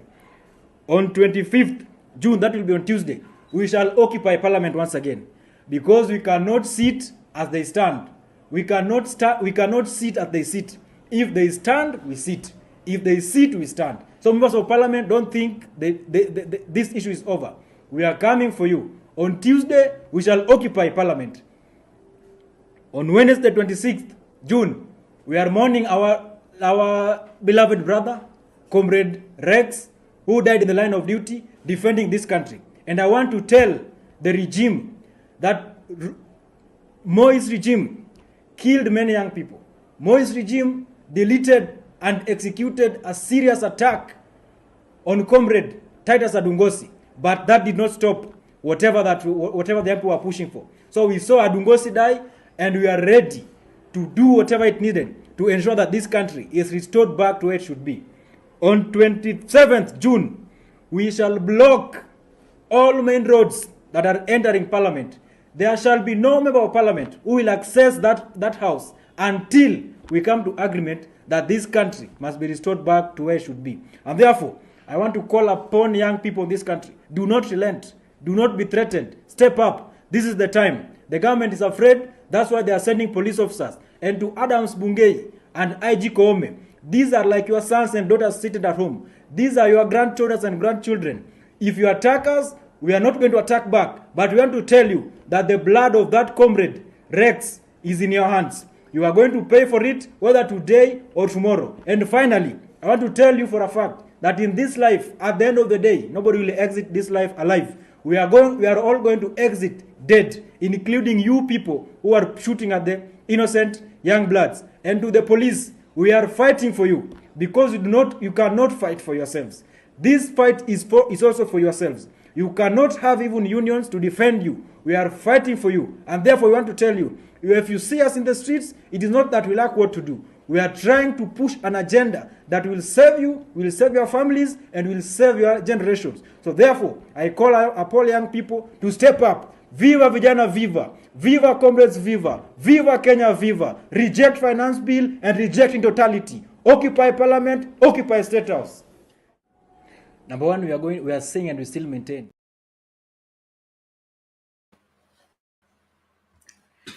Okay, ujumbe umefika. Mr. Guru, quickly.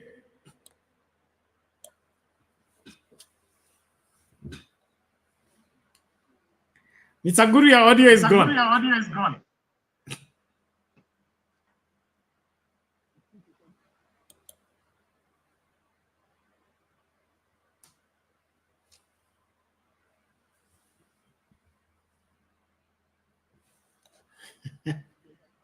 Mr. Guru, those your headphones. Toa hizo earphones. Mr. Guru, those your headphones. Toa hizo earphones.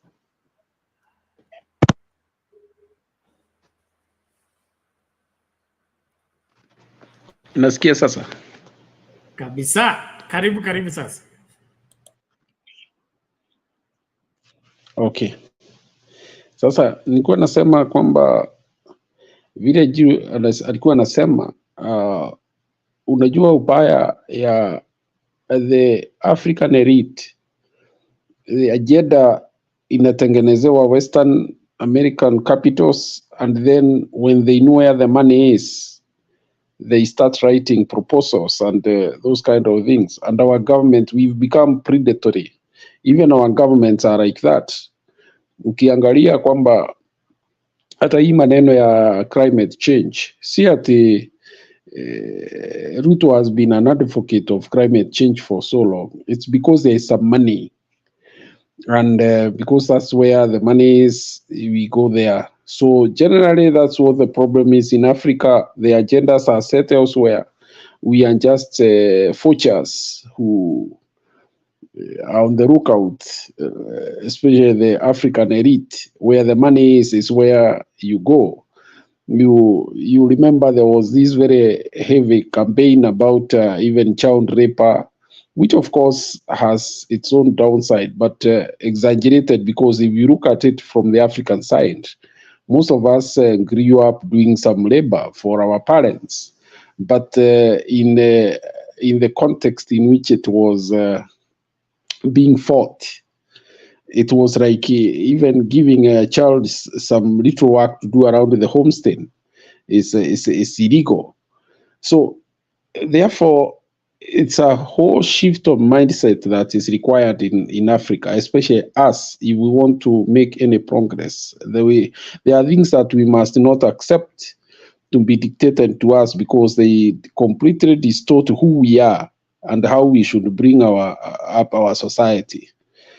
And it's a sad thing. It's very sad that we have around ourselves to be the dumping ground of everything. If you look at countries like India and China, Korea, they have refused some of things. They only interact mostly at the technological level and other economic, spheres. But socio-cultural, they have maintained almost the same traditions and beliefs and principles of life.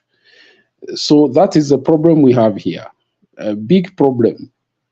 I was seeing the other day one of the professors in Strathmore called Jim McPhee saying one of the problems we have here is a culture.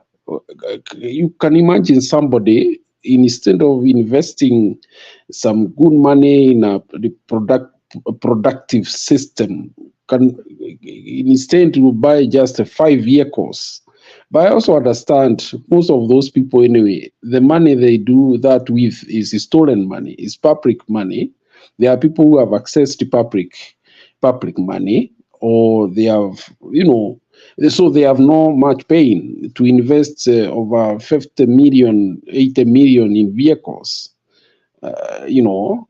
instead of putting it in a more productive systems that can assist more people and employ.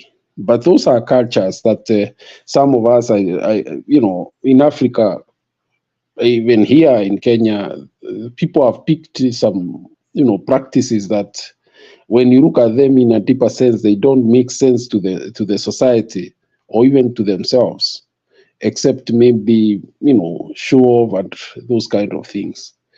Thank you.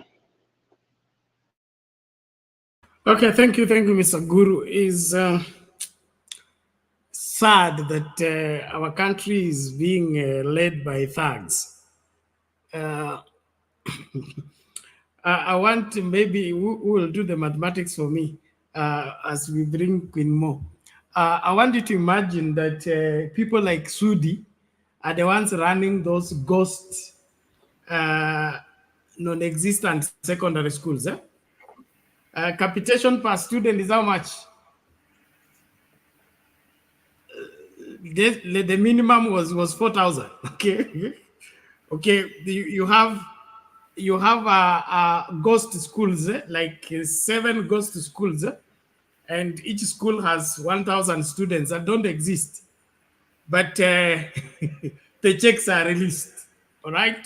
So I wanted to see 4,000 times 4,000. How much is that? You are not cooking for anybody.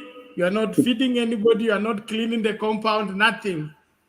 Only the signboard and a non-existent school. But capitation money is directed to your account. For secondary school, it is 22,000. So 22,000 times that, just 1,000, you have 22 million per term.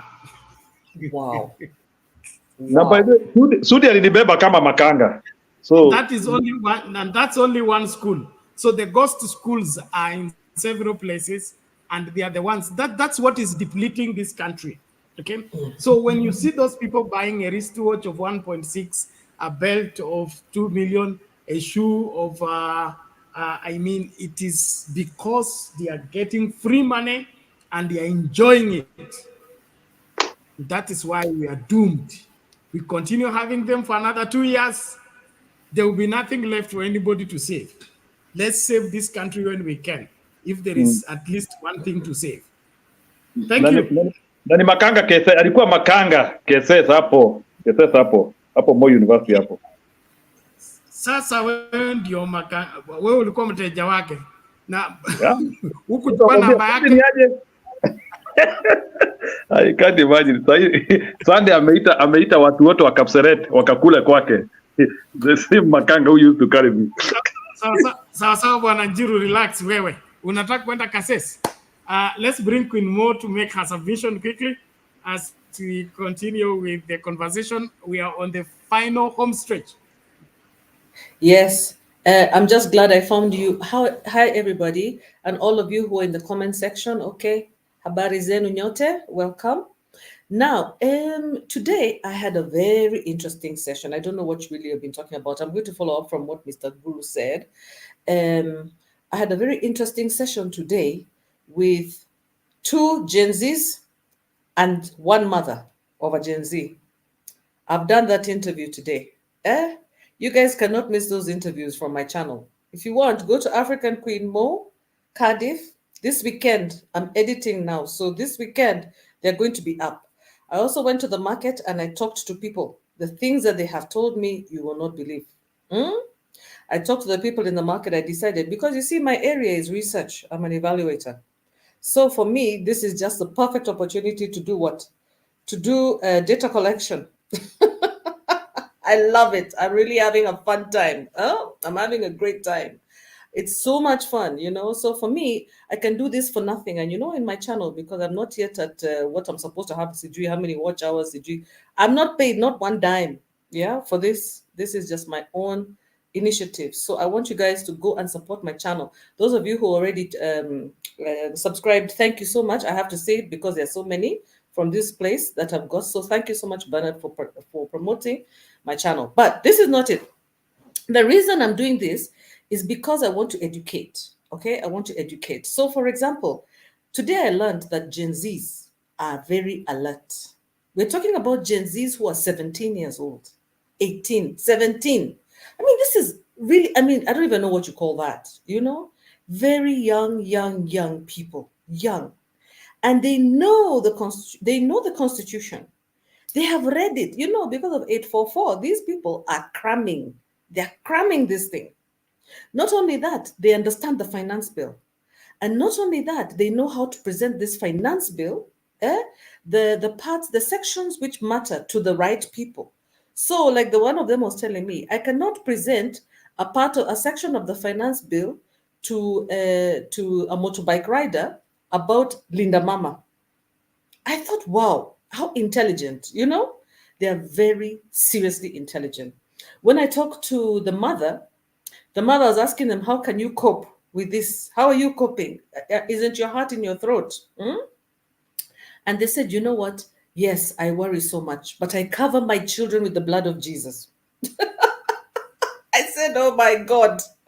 They are so super proud, you know? The parents are so, as much as they're super anxious, they're super proud, super proud of their kids.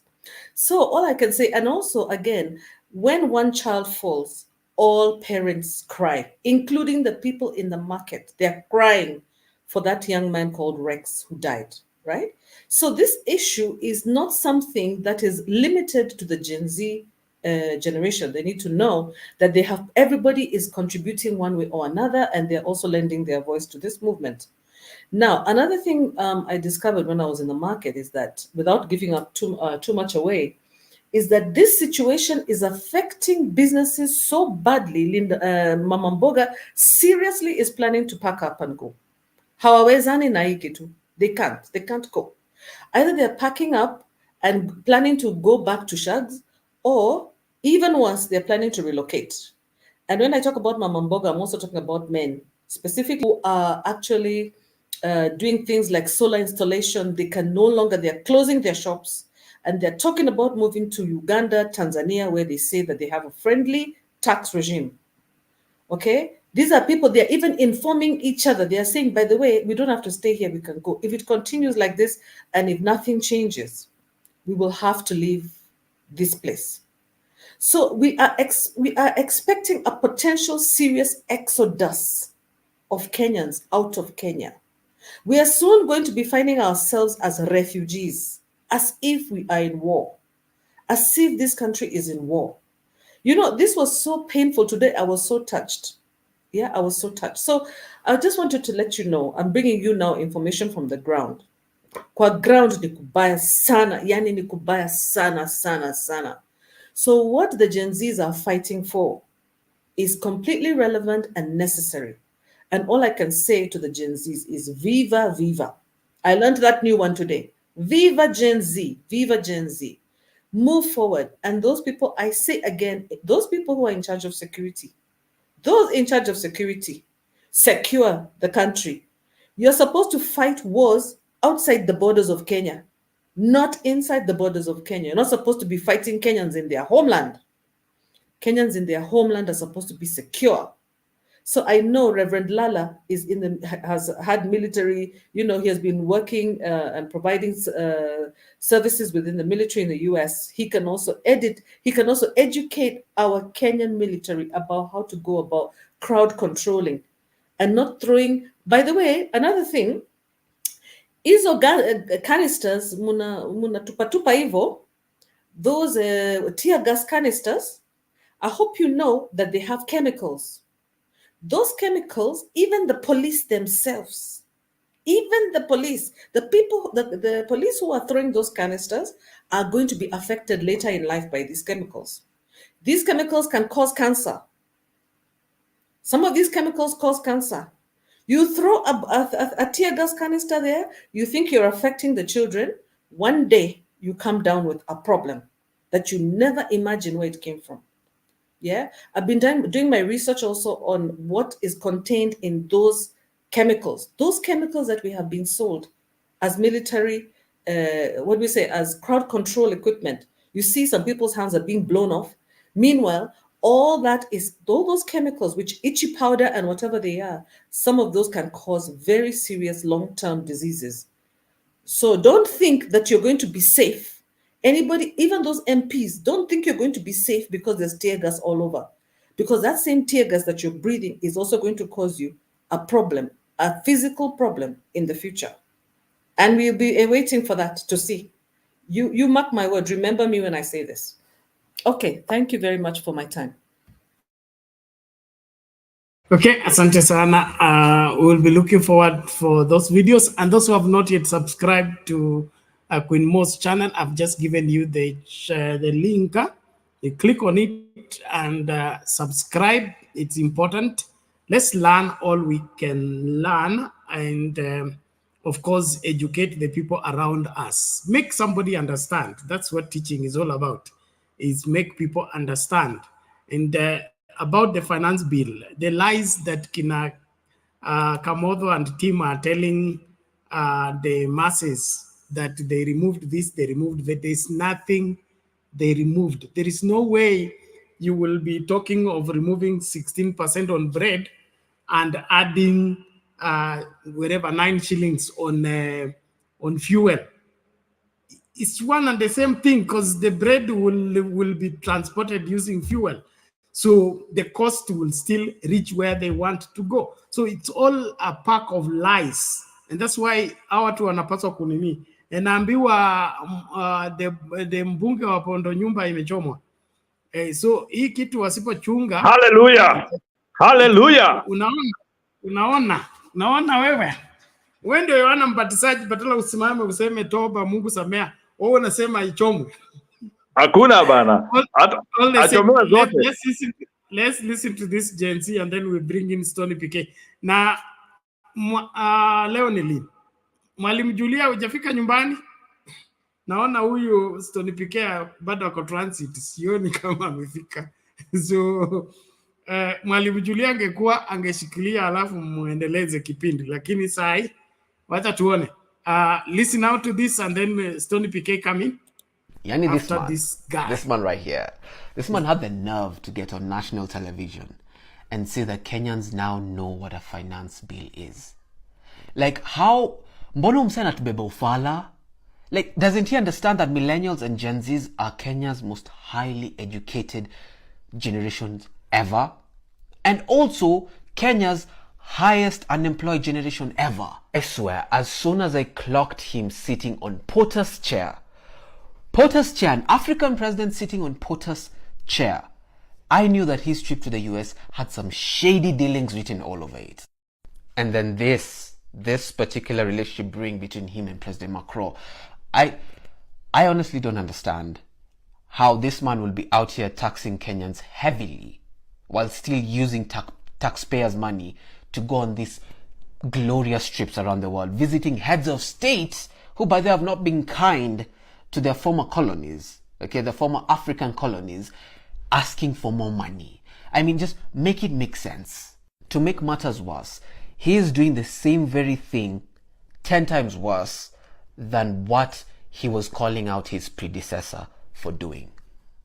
Like, Ruto, ni nini mbaya? I don't understand. This man wants to tax basic amenities, bread. He wants to tax, diapers, sanitary pads. I know they did the amendment, but still, we do not fucking want the amendment. We want the entire finance bill scrapped and made from scratch. This man wants to tax people who are over 25, which affects me. He wants to tax unemployed youth.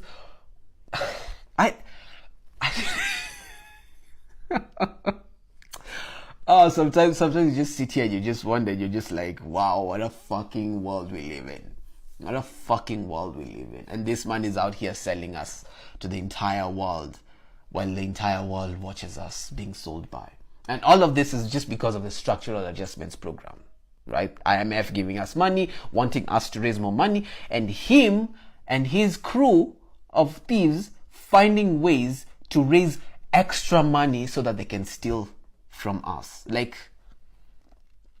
I don't understand. Not to even mention the influencers and the celebrities who have not even spoken up or spoken out against the finance bill. Influencers who have made it because they've made their money, they've made their bucks, and now they're comfortable and sitting pretty and making enough money so that they can, get heavily taxed on and have no problem with that. Which is barring influencers from our generation, from younger generations, from actually making it in Kenya. Because right now, Gen Zs are actually louder on the internet. They're actually more visible. Their content is better. Their content is better structured. Everything about their content is amazing. But no, these people want to hold on to their small bag of money that they've been, making these past few years and not even speaking against the finance bill. This thing is affecting us, every single one of us. Doesn't matter if you're rich, doesn't matter if you're poor. It is affecting all of us. And if you're not speaking out against it, if you're not even at least, out here supporting the protests, then what the fuck do you stand for? You spineless rat. He even wants to tax people like me, people who are living in their parents' lands, houses. Like, he even wants to tax us 300 bob bloody month. Like, listen, I love my parents. When I get money, I'm gonna spoil them. But the only tax that I am going to pay while still being under my parents' roof, while still being within my parents' property, is my mental health. That's the only tax I'm going to pay. I am not paying extra money just to live and breathe. No, hiyo nimekataa kabisa kabisa kabisa.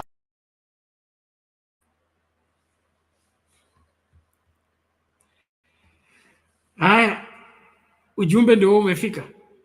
Bwana Stone PK, over to you. Stone amepata juice bana. Juice. Juice gani Njiro? Habari ya tree top. Unakumbuka tree top? Tree top ndio. Kwa nakula juice ya tree top. Let me greet kila mtu, Innocent, Queen Mo, Guru amedisappear, na Pastor Lala, na bana Damjambo, and good to see you. Naona leo tunasema Kome aende, na Burungei waende. It is interesting that in Kenya you have to tell people to go when they already know kile wamefanya. Wangefanya vile tulikuwa tunafanya tukiwa shule. Sisi ilikuwa unaambiwa, mwalimu anasimama assembly, anasema kama unajua jana uliruka fence, na anasema niliona mahali muliruka fence and ninajua ni nani na nani. By the time I'm turning this other side, muwe mko hapa mbele ya assembly. Bana tulienda shule those days. Hata mwalimu hata apigi nduru, anasema tu, yani ana announce tu, alafu basi mnaanza kuambia na Oti, Mwangi, Njoro. Mnaitana wenyewe majina, mnajitolea muende mkakarangwe. You know, because you already know what you've done. And I think that was part of very good discipline. You know, my mom used to do the same. Anakuja, anajua vile alikuwa anapima sukari, anajua vile amepima maziwa. Tulikuwa tunatumia maziwa ya unga. Anaingia tu hivi, kumbe tumekula zingine tumezibandika huku kwa budomo. Anasema haya, sasa kama mtu anajua aliguza sukari leo, aseme. Na ule anajua aliguza maziwa, all of you start lining up. Mnaanza kuitana. Why am I giving this small simple example? Is that sisi tuna deal na a demonic community. Even when I hear people saying ati akina fulani ni wazuri, akina fulani when we talk of leadership in Kenya, especially now this time ya Ruto, mimi sioni ni nani atafagiliwa, nani atabaki. And then I don't see when people start talking at sasa to build momentum ya 2027, sielewi kabisa Bernard. Yani what is it? Tunaangalia 2027 tutatumia formula gani? Because sasa ukiangalia huyu jamaa, this mwizi number 1, and when I say mwizi number 1, shetani number 1, mnajua. Number 1 ukiangalia sahi, hata mkiafanya hiyo maneno ya kurecall, hata sijui kwanza tutarecall na nini. IBC has never been configured, and it will not. Ruto hataweka IBC. Na kisheria hakuna election inaweza fanywa bila IBC. We have vacant seat. I think MCAs wengine wamekufa, MP, something 1, 2, 3 or 4 there. This guy, he has done 2 years without a constituted IBC.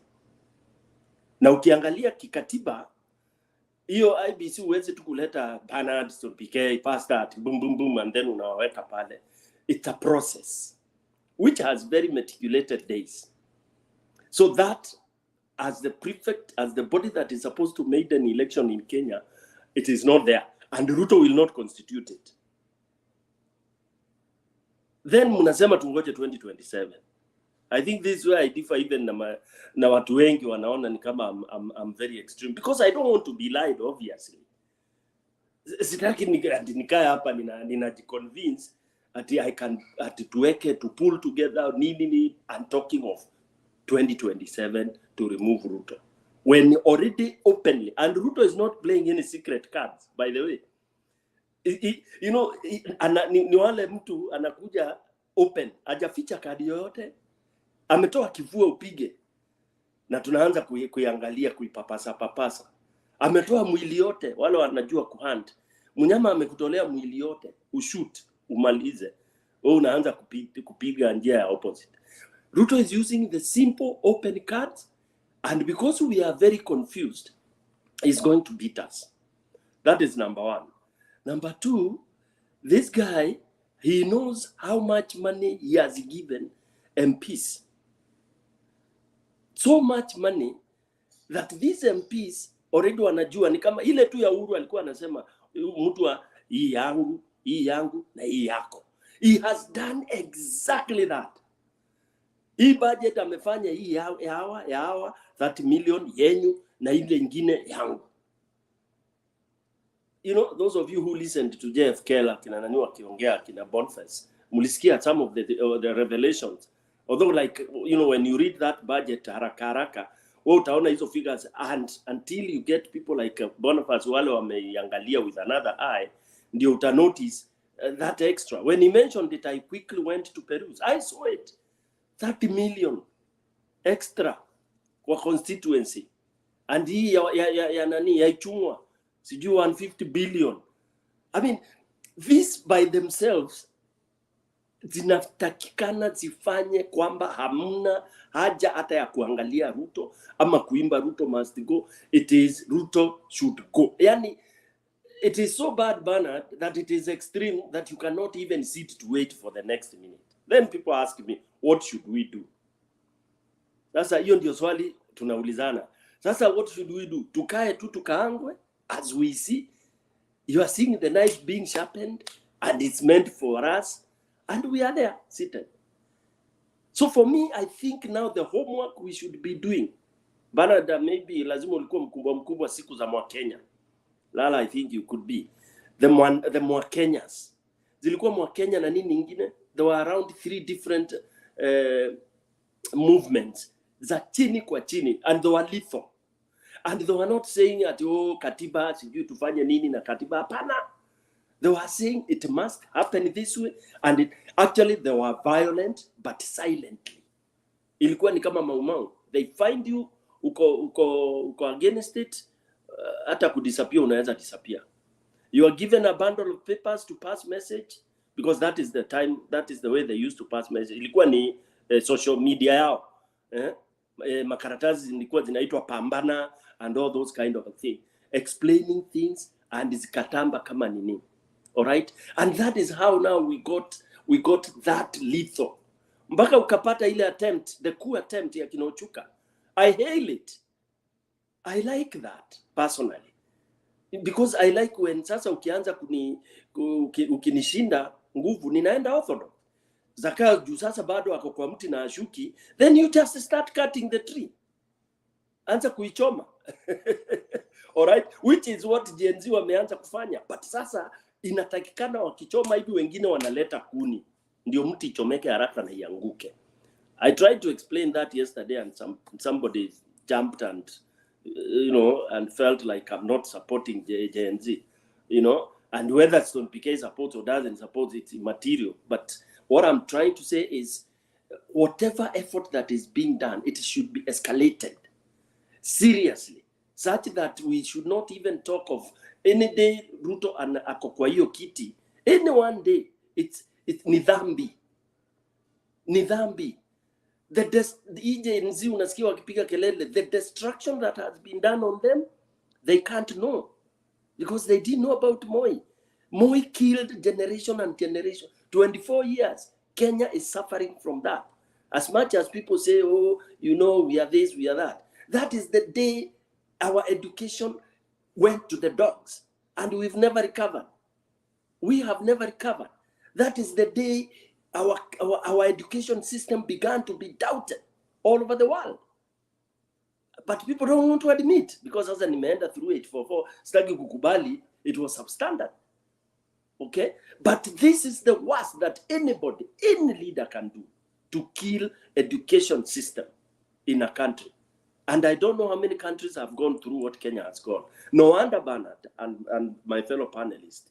See, if you look and you go trying to rate and see how Kenyans are being taken, it is only individual effort. It's not at a people like it used to be. Beleni ilikuwa unasikia delegate ya Kenya inaingia mahali, watu wanajua, yes, substance is coming. But now it's individuals. And even they know the quality has gone down. I just left UN, and I can tell you what they were thinking and talking about people. That ile quality imeenda chini. When you are from a country na unasikia watu wakisema hivyo, how do you feel? So I'm trying to say that the extra day Ruto continues to breathe in Kenya as a president, ni damage ya ajabu. So people like our tunasema they resign. They won't resign. And we know that. And we know the style ya Ruto. I don't want to say style ya kumu associate na tribe. But we know that. Hizo maandamano vile zimefanywa hivyo. They were busy somewhere taking wine, drinking in maroom 350. And ati wakisema hawa watoto hakuna mahali wataenda. watazima, watafanya hivi. So for me, I think I just want Kenyans to now go and start colluding. Vile Boniface Mwangi alisema, tuache maombi tumeombewa. I keep on saying that. Can we think of other things? Sasa tuache moto. I'm happy when they've said occupy church. Enda hiyo kanisa. Ati mtu aanze kuwahutubia hapo nini politics. You can start, unaharibu. Mungu hata hiyo ni nyumba tu. You can build another house. Let's get in there. Let people see we are serious. I know people say maandamano ati si fujo, isikuwe na fujo, isikuwe na well, I don't know. For me, I don't really have limit for that. I like maandamano ichukue whatever course it will take. Look at now, we've lost one of our kids, despite the peace. Hii serikali bana haitakiwi kuenda ukiwa unaenda kifua tupu, mkono mtupu. Mkono weka nyuma na huku nyuma umeshika kitu.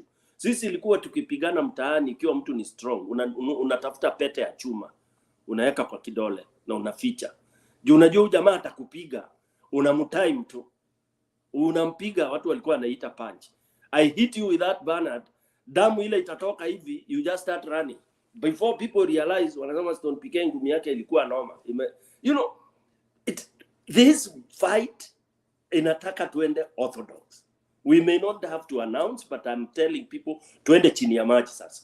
Because that's the other thing. Let's go chini ya maji and do whatever we got to do, knowing that it is not 2027. Thank you. Exactly. Wewe huwezi acha tumbiri ziko kwa mashamba yako ya mahindi. Unasema zikaekae mpaka 2027. Tumbiri zijaingia kwa shamba ya mahindi. Hakuna mahindi utatoa hapo, haswa ukiwapatia muda kukaa hapo ndani.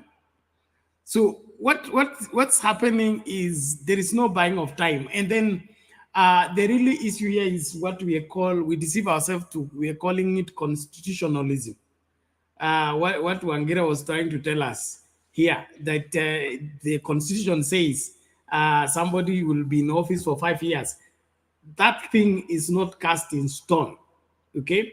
Because when Jomo Kenyatta died, he did not wait for 5 years. Did he wait for 5 years? I mean, Riza Trust alitoka na wiki tatu. Riza Trust wa UK alitoka na 3 weeks. So this issue of 5 years, Kenyans, it's not necessary. When somebody is not working, he should be fired. And firing somebody in a constitutional requirement that we should wait for 5 years.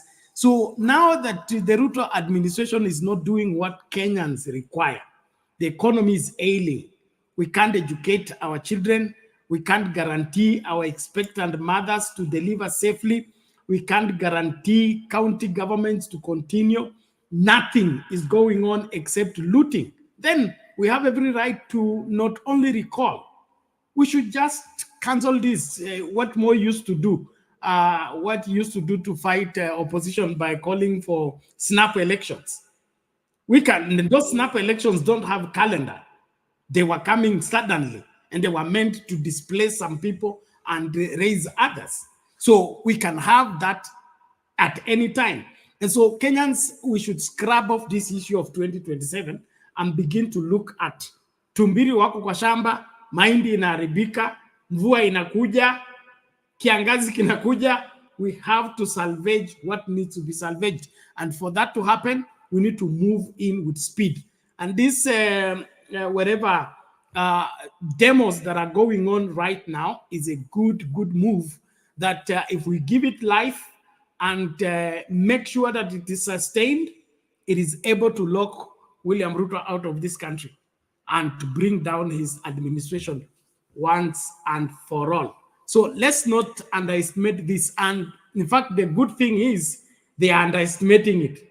They are calling it children's play. They are calling it is going nowhere. So that is even a good part of it because they will be hit without them knowing what hit them. Let's ensure that we are in this and push it in the right direction. What Bernard, hey, can I jump in a little bit? I think Stone PK stated a very, very important thing, and that is if our narrative is let the millennium do it for us, we might miss the boat. I think their job is to start because they are fearless. I belong to the US military, which of course I don't want to talk about it because I'm talking about Kenya. But in all our wars, they don't start these wars by the army don't start, the navy does not start wars. It's usually the Marines. And Marines are like 19 years old, 17, 18, 19, 20 years old there. These are the young, strong, fighting force. Then others join in. So our young people already have stepped forward. And the idea of 2027 to resign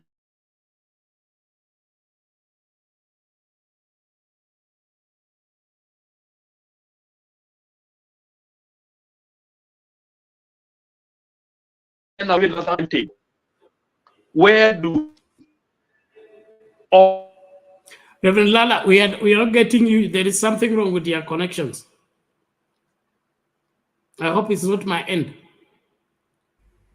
Even mine too. Okay, Reverend Lala, you need to refresh your connections.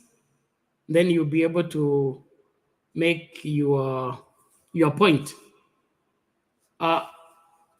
But what we are saying, we are not saying that the Gen Z should go first, then we will come later.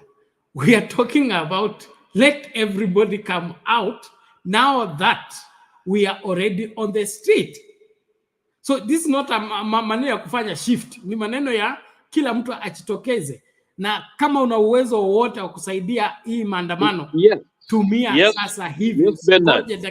They are already ahead of us, so we're gonna hurry to join in, and that's what I meant by PK, Stone PK stating this idea of waiting, that there's something they're gonna do nothing. This group will not do anything unless we join in. But they've already done a very remarkable job. Actually, psychologically, they have shifted the goalpost. It's never going to be the same again, what they've done. They have removed a ceiling somewhere where we would go and reach and never go across over there. We can kill thieves that have stolen our chicken.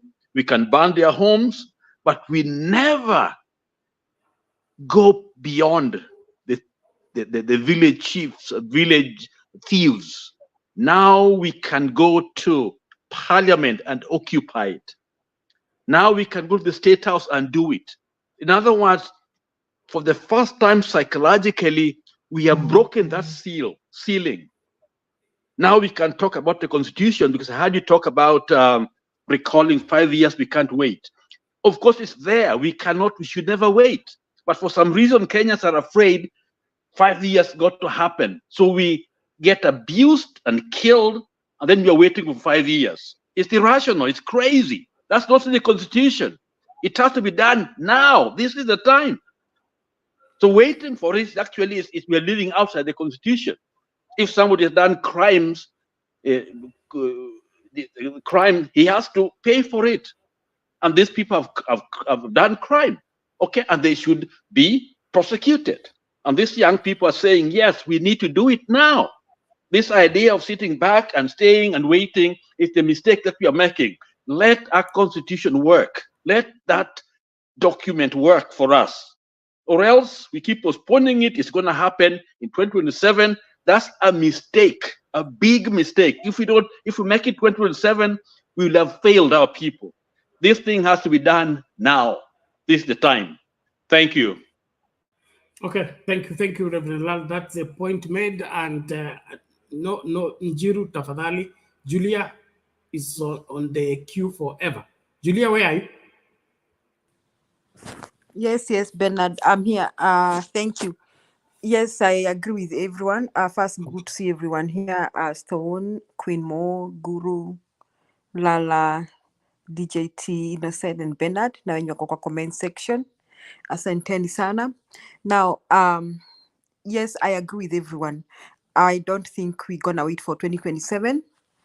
And really, I like to read between the lines of everything everybody says and the intentions. I don't think anybody has the people protesting and even Kenyans who are fed up with this government. I don't think there's anyone looking for 2027. Sidani, I think neither two people say because they want to appear to be following the constitution.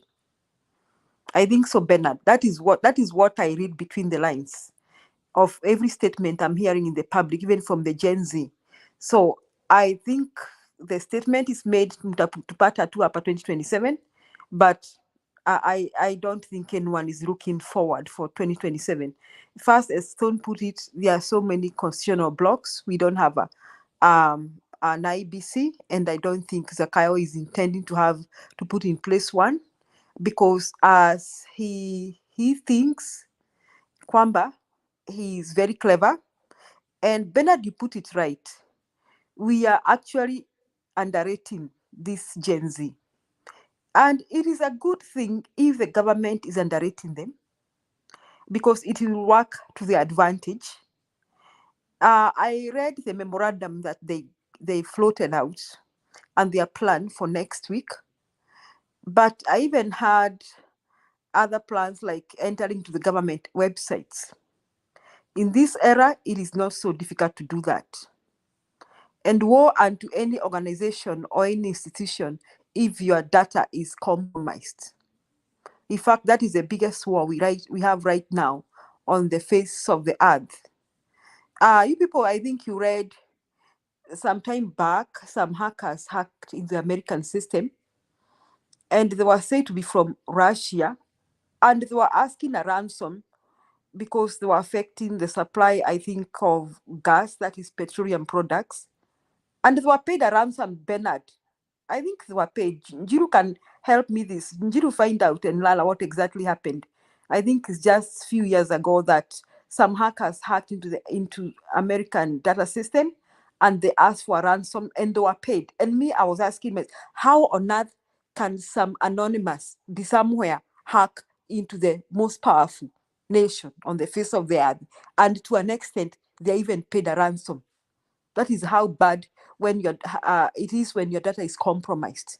So these Gen Z, they are very intelligent. If you listen to what they are saying, they are not just saying things.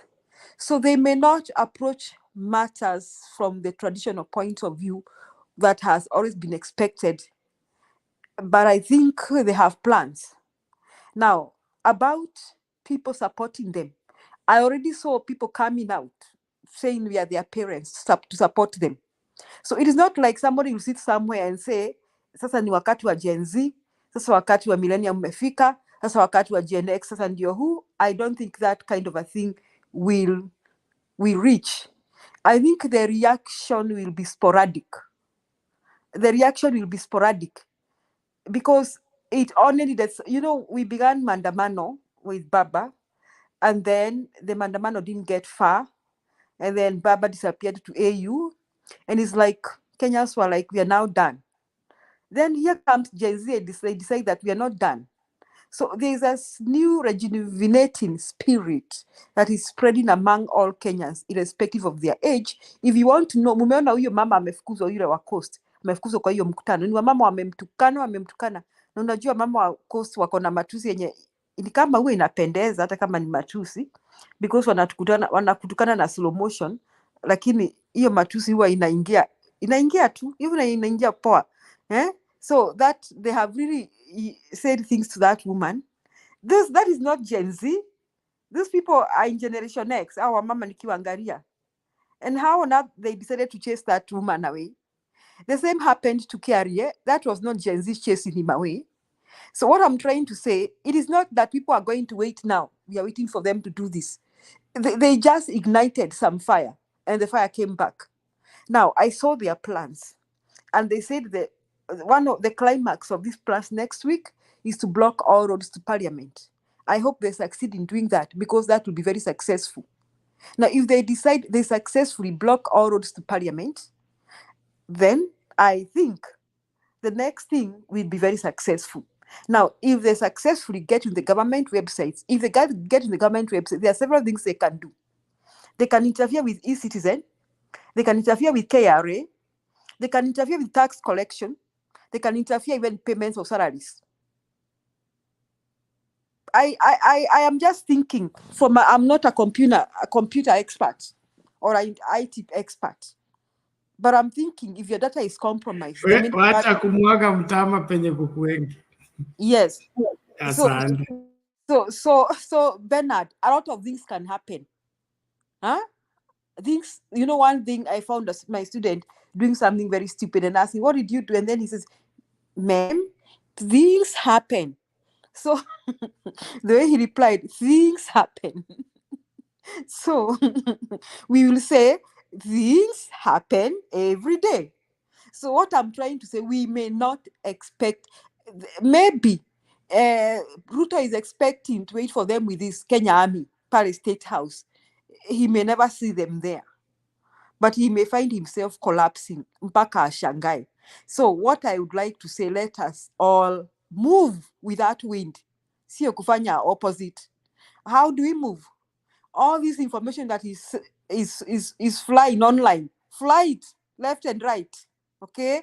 Hata wenye wataki kupatanga message zako, watumie tu before they block you. Just send them. Keep sending. Me, before you block me, I'll send you so many things. And of course, no one has blocked me, because if you block me, you won't ask me for anything after that. So send them, share that, talk to them. In fact, the ground is ripe. I was very pleased to see what happened to those members of parliament who have been kicked left and right.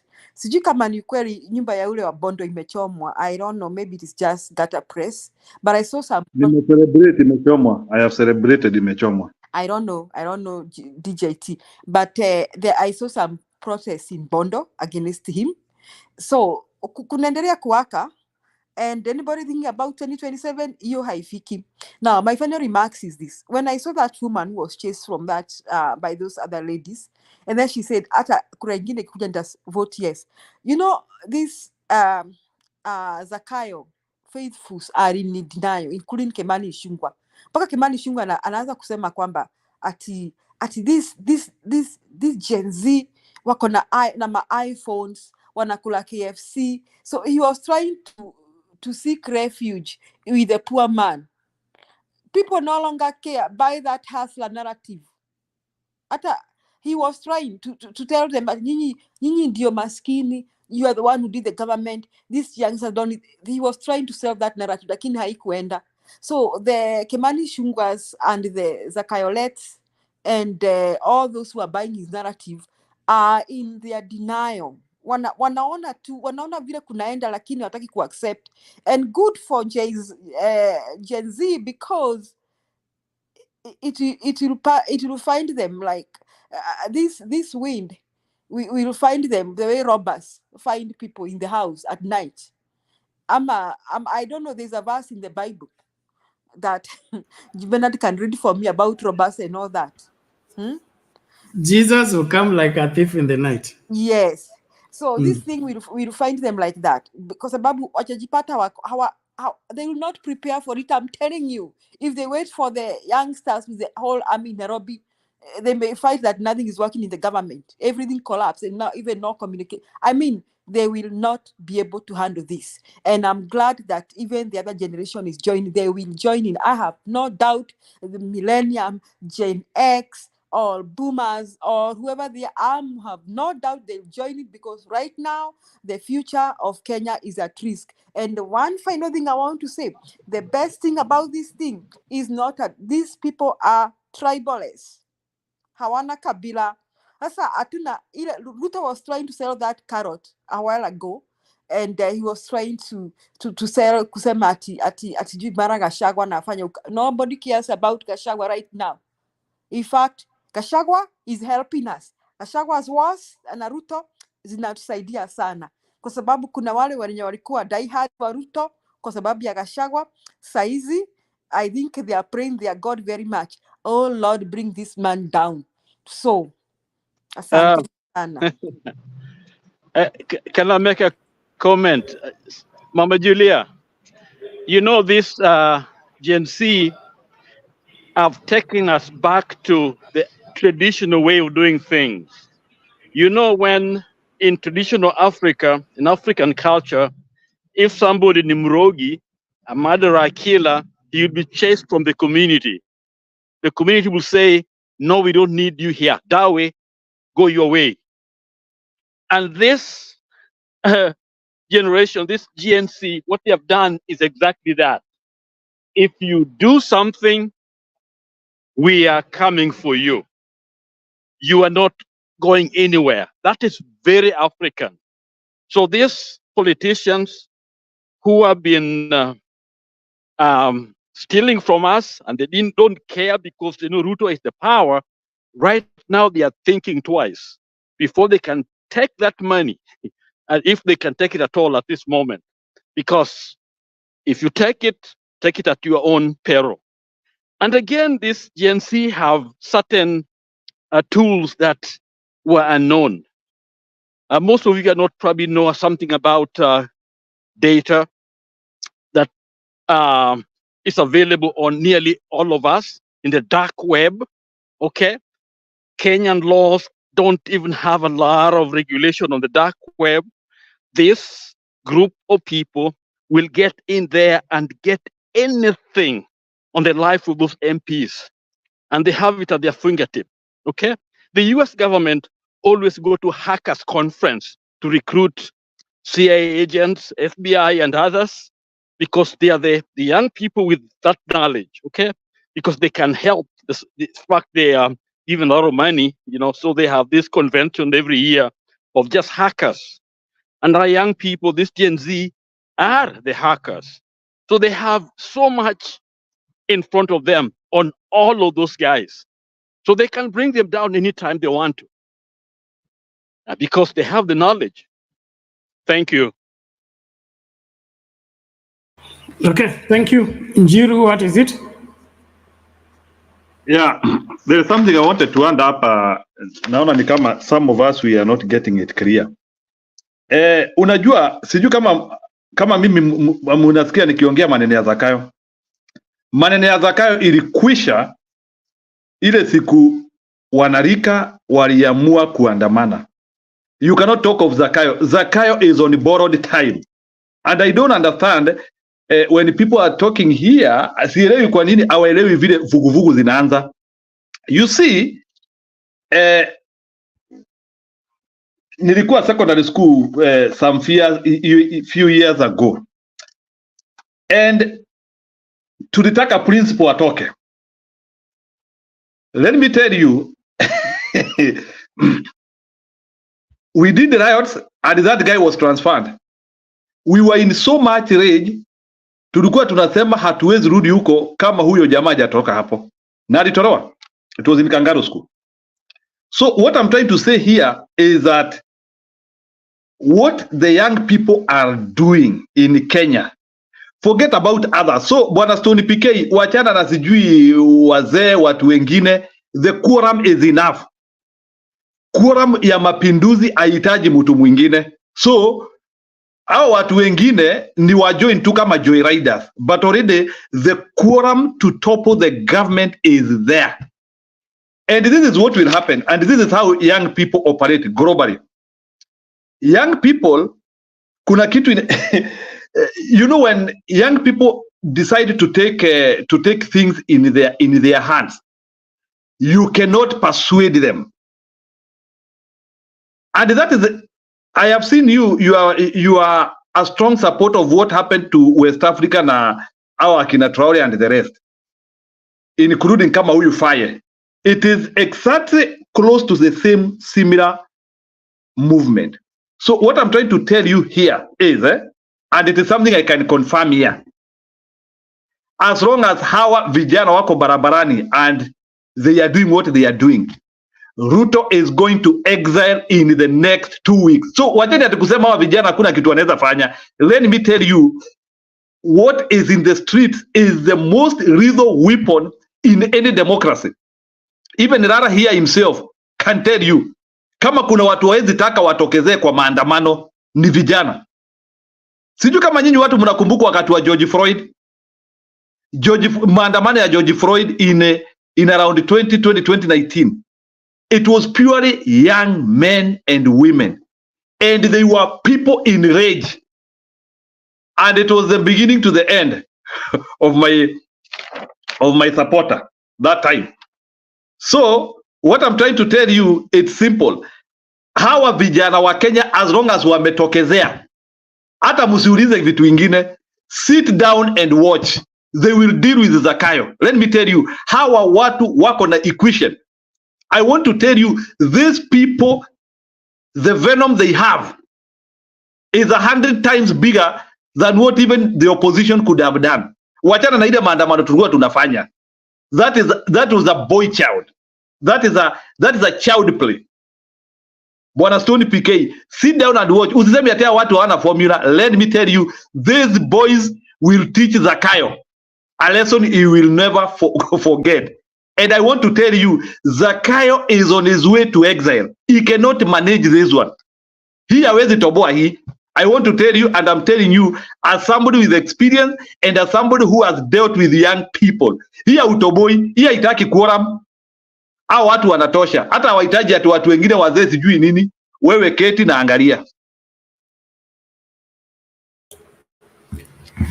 Haya. Mimi ni kusikiliza tu na masaa yangu yamekatika. Madam Julia, hujafika?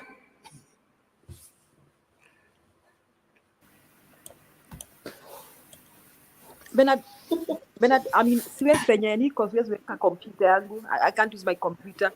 That's the challenge I'm having. Oh. Do you have uko na ile video ilikuwa kwa pale Nyeri penye Zakayo alikuwa kwa mti? Oh. It's not on this machine. My machine refused to work. Ilikuwa kwa Citizen. I'm It was using in the Citizen machine.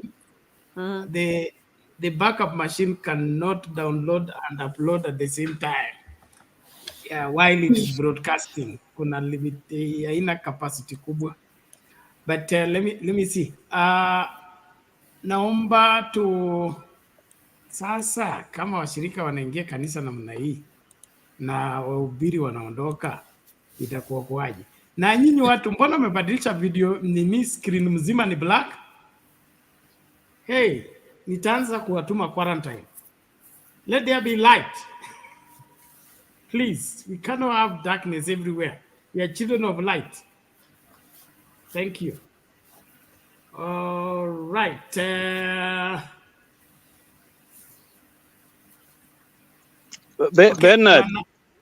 Bernard, I think I still made a statement, and that is, I think let's put it in the context. The mistake we can make is to withdraw and watch our kids doing it alone. I think the whole idea is that they have injected something that should motivate all of us to come and join them as they lead. Because we don't want to sacrifice them as the crusaders, to sacrifice the children. But they have done something to us. I think they've touched every human spirit, all of us. And this is how it happens. Whether in Egypt, the leaders of the military had to step in and join them and help, get the victory. So it is upon all of us to recognize what they are doing and not just hearing them concern. We got to come closer to them because they are doing what many of us could not do. That's what I meant. And I think that's what Stone PK is saying. I think all of us are saying the same thing, that we don't want our kids to be alone. We have to step behind them. We have to defend them. We have to be there for them.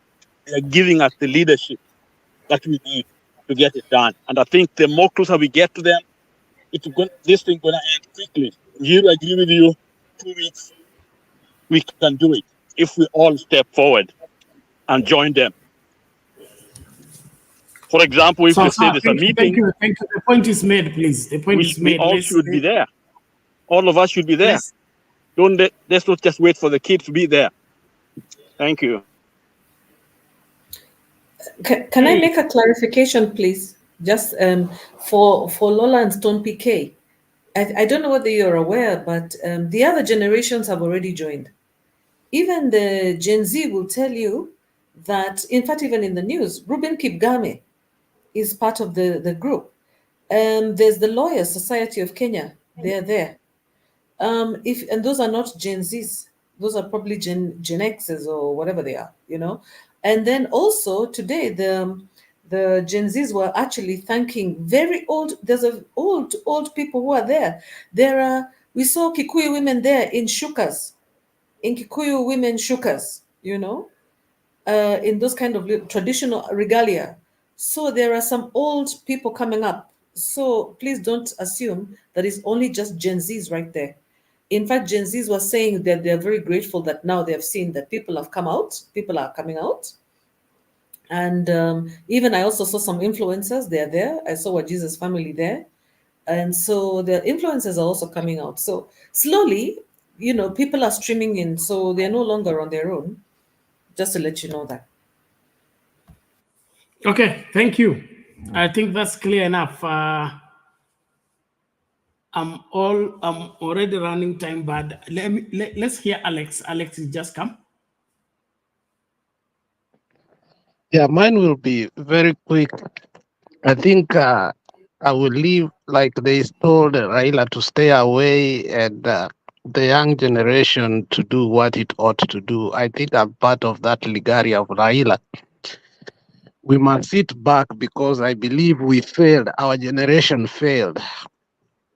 And whether we did what we did, I think it did not amount to what these young people, I think, they are doing. And I echo them. But there is some missing spice when it comes to cohesion and on how it is being handled. I don't know if I'm the only one feeling like something is missing, and I might need help there, because in my heart, I feel like I've listened to some of those young boys. They've been having lives in TikTok, for instance. Anini just ended hers right now, the girl that told Raila to stay home, and they have seen what he has done. There were about 5 young kids, not kids, young Gen Z generation talking to us and addressing on what probably they are planning going forth. I believe the stamina of Miguna so is needed some sort so that it can gobble the establishment, because it looks like some of the people in power still believes this is a joke. And the mainstream media too is taking us, this is a joke, the way I'm seeing. They are not taking it as the way they should. Like, support these young people and pick some of the most important statements and air it so that Kenyans can understand the empathy and the pity we are all going through. I like the fact that this is non-tribal, it's a national movement, and I hate for any politicians to come in so as now it can be labeled otherwise. But I don't know if I'm alone, and I'm feeling that feeling of Stone PK, given the fact that we have seen the last few changes that were supposed to be lasting in Africa. There was a lot of excitement in bringing Mnangagwa back from South Africa and coming back to Zimbabwe, Harare. They missed the mark, and hence the Mugabe generation took over the power, and to this date, we are not seeing very effective administration as we thought. When Mugabe falls, we will see Zimbabwe rise. We saw a young lady, I think it was in Khartoum, and the movement that happened in Sudan. Soon later, the military took over, and we've been having two factions.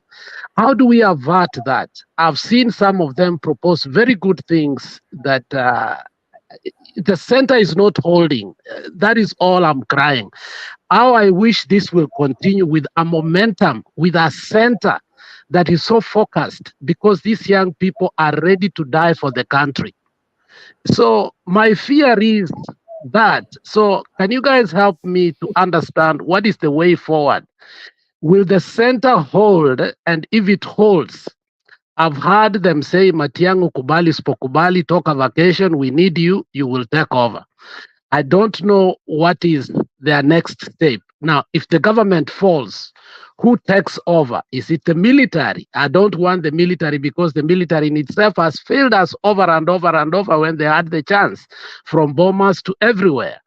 So I think that is what I'm resonating, what Stone is trying to say. That is what also, because I think we are at the verge of crossing the Red Sea, but I don't see a Moses, I don't see a Miriam. So Bernard, can you help me? Thank you. Like I've said here before, I repeat again, they say that at times leadership is thrust on you, then at other times leadership finds you. What we are in here is a struggle, and I also want us to see this thing not just as Gen Z, because the kind of machinery that is deployed here, if you look at it closely, these guys are not on their own. It's only that they are invisible forces that are orchestrating this, and their faces will show up when it is time. And so I wouldn't want us to preempt it. We should just see on how can we come in. And then, of course, there is, I think there are different battalions.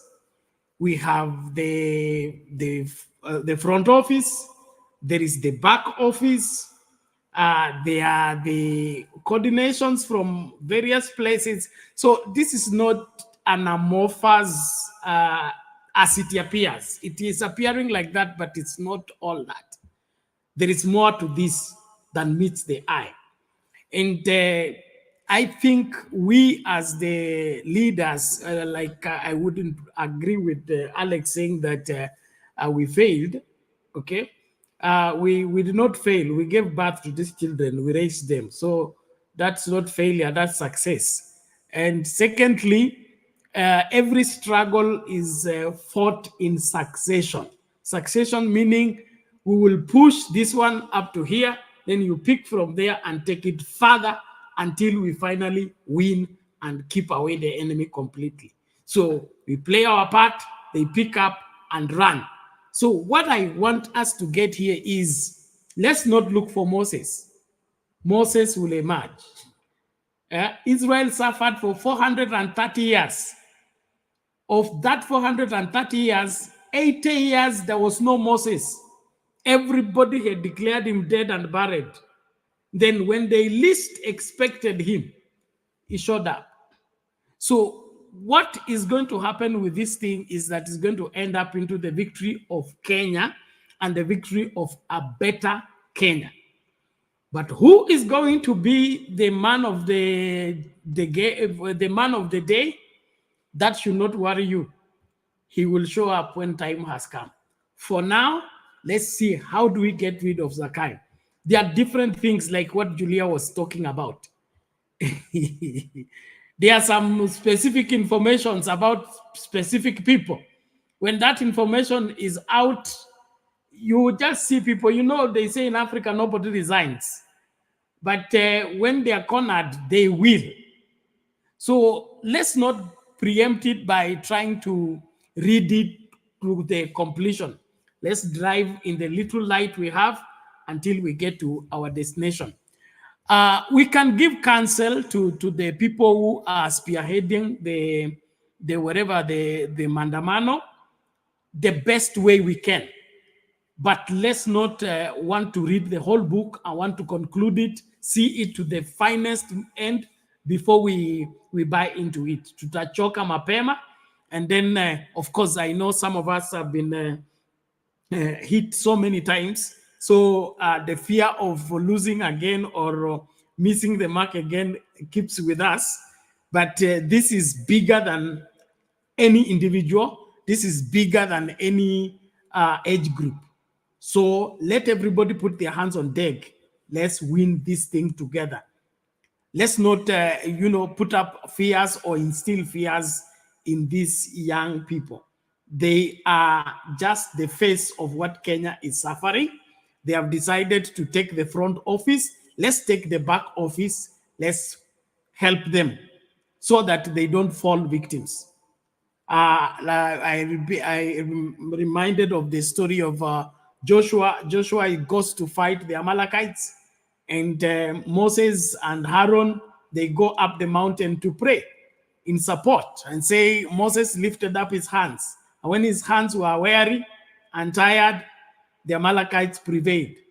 But when Moses' hands were supported, they were lifted up, Joshua succeeded. So we can't send them alone. We must back them. But we can back them in different ways.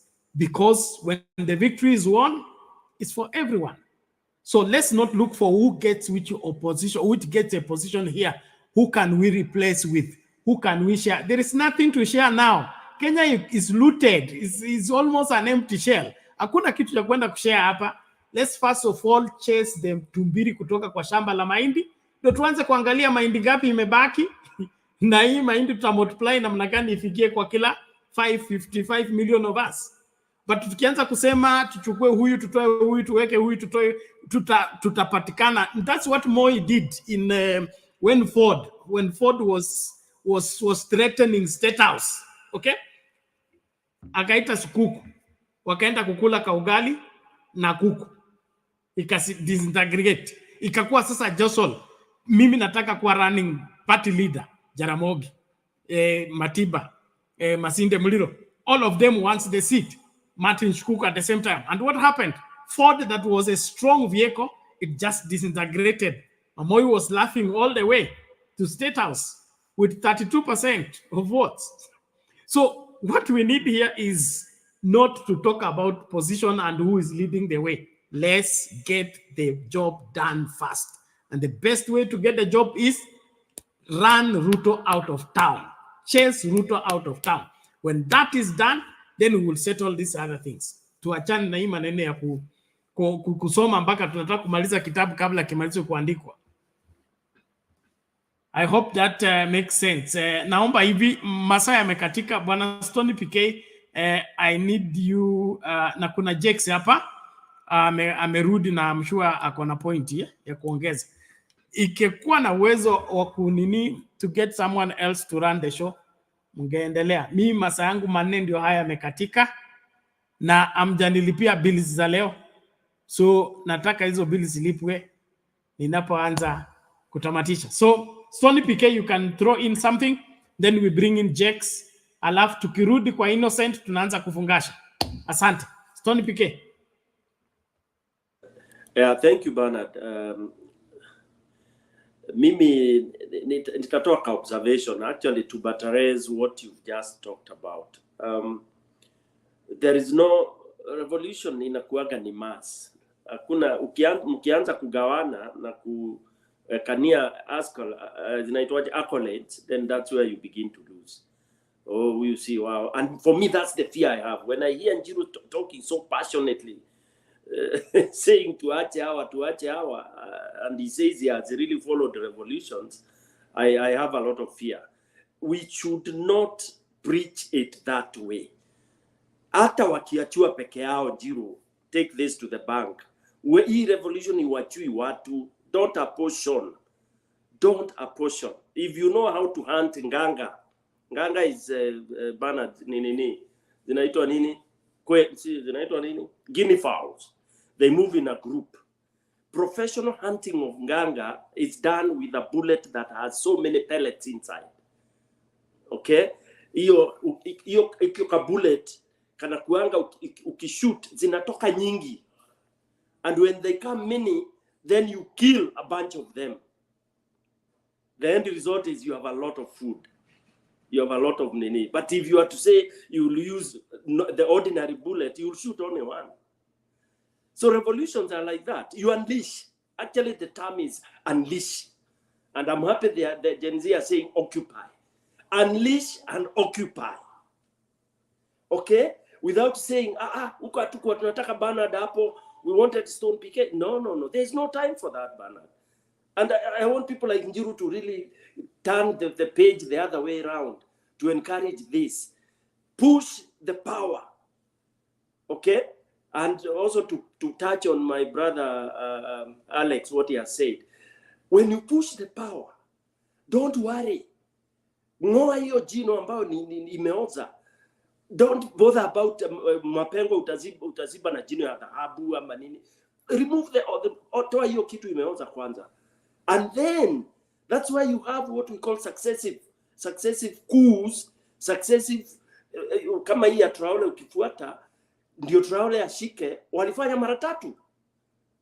Karibu mara tatu ni ile watu wa siku hizo wanajua, but ukifuata since ya kina Thomas Sankare, those are successive. We put Bernard there, you mess. We realize we were together, then umeleta ujinga. We don't give you that 5 years za katiba. No. Indeed, 100 days, Bernard, in any profession, talk it technical science, any profession, when you are given a seat for 100 days, you should be able to give a formula. We should be able to see that your formula agree and with what we have accepted. Give any genuine person leadership in Kenya for 100 days. Atakusetia, because we all know, and what I'm happy about is watu wanawaita Gen Z. These are adults. They know this thing. Skiza sahi wakitoa Ruto sahi, kwa mfano Ruto atoke leo. You think they don't know who are the best Kenyans to nini? Bernard, you think they don't know? They are hata wanaanza kutaja. They know. Wakisikia Stone PK hapo wanamjua ni mwizi kwao village, anangoloa asubuhi. So me, I have no fear ati kutakuwa na vacuum. No. Me, my worry is, and what I want is, I want to scare wamengatua ama tumengatua huyu mtu. Hivyo Njiru anasema aende, hata akienda in 2 weeks. Nisikie amechukua ndege na Gen Z na kila mtu tumesema arudi. I'll start dancing because I know if we put another Nyang'au, haitakaa 7 days. You know, because you will articulate in fact, we will articulate what we want you to do in the first 100 days. And that's why the other day nilikuwa nasema, hii bill ya Kenya, in fact now we should not be talking about the bill, because bill can be done in 6 pages. Those of you who know how to do this thing, bill, budget and all that, you don't need 4,000 pages initially. In 6 pages, we are able to see what you have for us. And then hiyo ingine sasa ni matumbo na manyama tutaweka. As I said the other day in the program, nilisema, give me education. Nionyeshe ile pesa umeweka. And bullet, what you need to do. Give me health, bullet. In 6 pages, I should be able to see that. Sasa on how to do it, how, the modulars operate, that comes, hiyo itafanywa na technicians kule. Na mapiezes na wale kina nini. So let us not think that we have other big deal. The big issue is to remove this thing, remove this person. The rest will fall in place, Bernard. We have no shortage of integral people. Hata kwa hao Gen Z kuna leaders. Okay. Kenya, I would also want to discourage Mr. Njiru.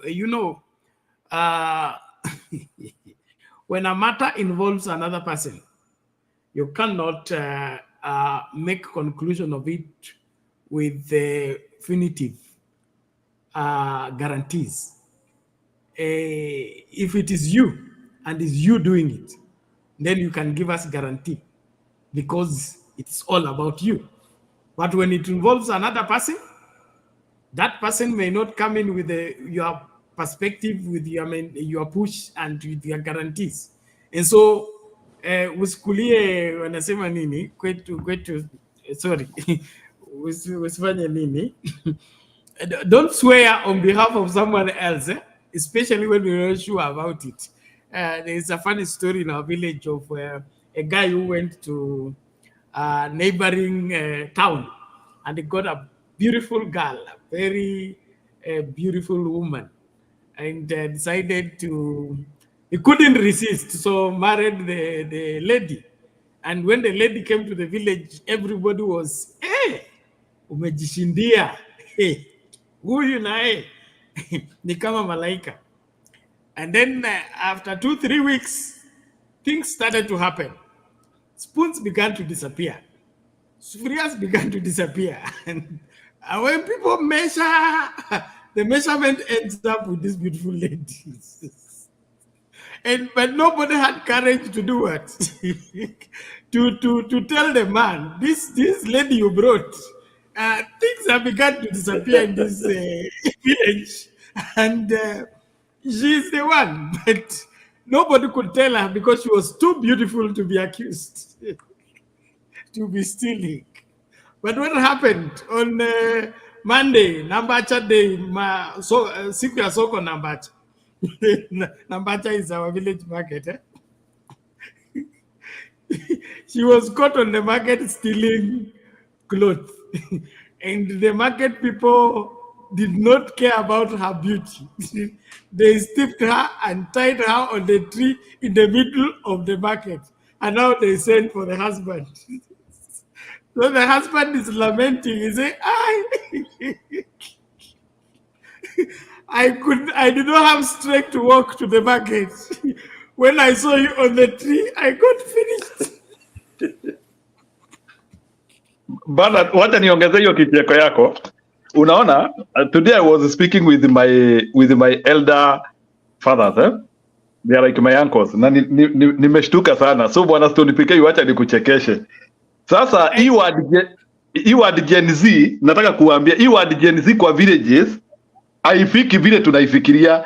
In the villages Gen Z wazee wanasema hata sisi hatutaki Ruto, tunasikia wale watu. So in the villages wazee wanafikiria anyone who doesn't want Ruto ndiye Gen Z.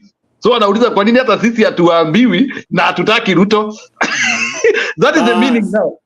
That is the meaning. Gen Z, any person who doesn't want Ruto, watu wanasema mimi ni Gen Z. Even my father is telling me he is a Gen Z. Yes, Gen Z will be a political party. Exactly. It will be a political party. And anybody will be eligible for it. So that is how it has mutated. So it is not about age. Sasa in the villages, it is kama utaki Ruto, wewe ni Gen Z. Hata my father alikuwa ananiambia mimi ni Gen Z. Hata mimi niko Embu Town Tuesday as a Gen Z. Nikamwambia si Gen Z na miaka, akaniambia hapana, utaki Ruto. Exactly. That's so what now we are saying. Let people be left where they can understand and let them function in that way. Yeah. Don't break it down for them and tell them it is this age bracket and all that. Yeah. And then please. And we have no shortage of leader of people who will take over the vacuum. Kenya will have a, yani tukitoa huyu jamaa tu, mimi kwanza nataka ile next trip anachukua Njiru, kama umejua trip yake ni next week. Sasa hapo ndio tuache hiyo moto. Asiland Kenya tena. That's how people are chased away. Yeah, occupy until Jesus comes. Jex, please give your points. Masaya Vekatika.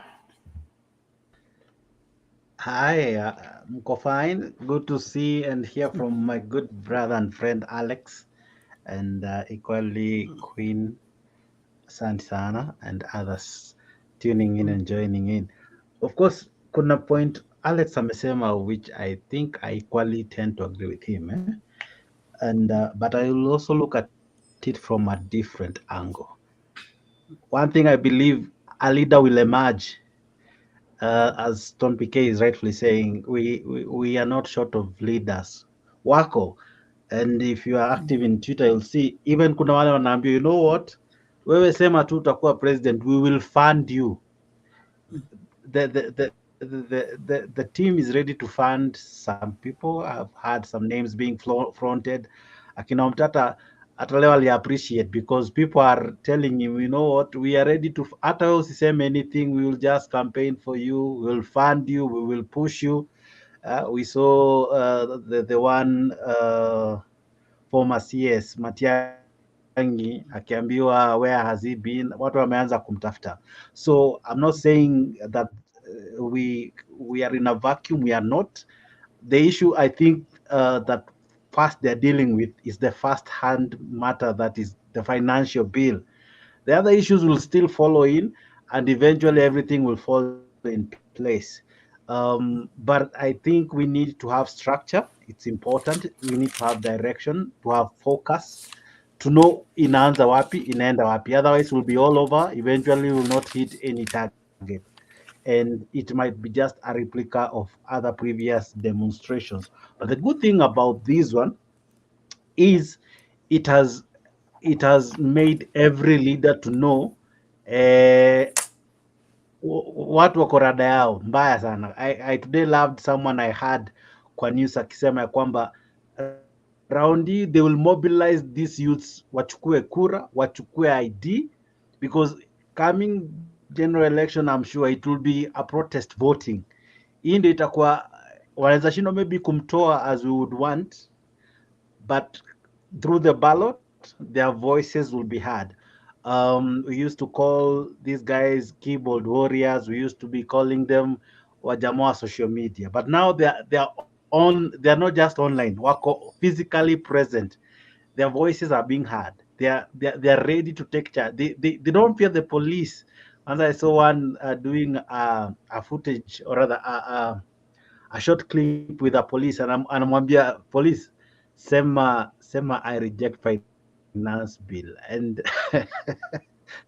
the police was unable to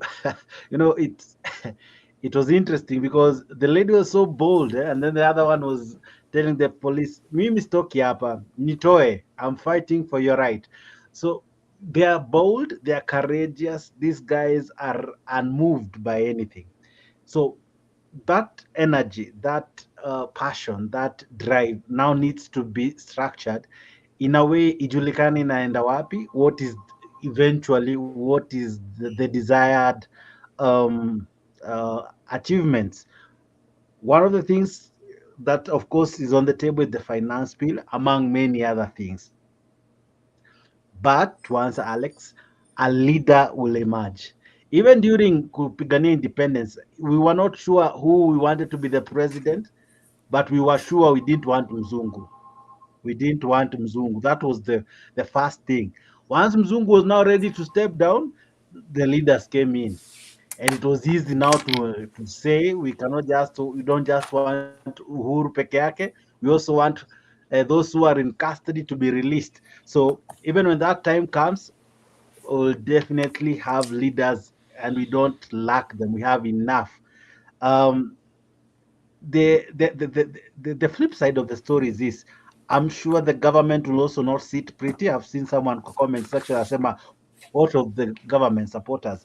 Equally, what would the president do? Probably he might also take advantage of this. He might decline to sign in the finance bill. That as well will be a game changer for him. He might decide to play pretty and say, you know what, I've heard the people, I've heard your cry.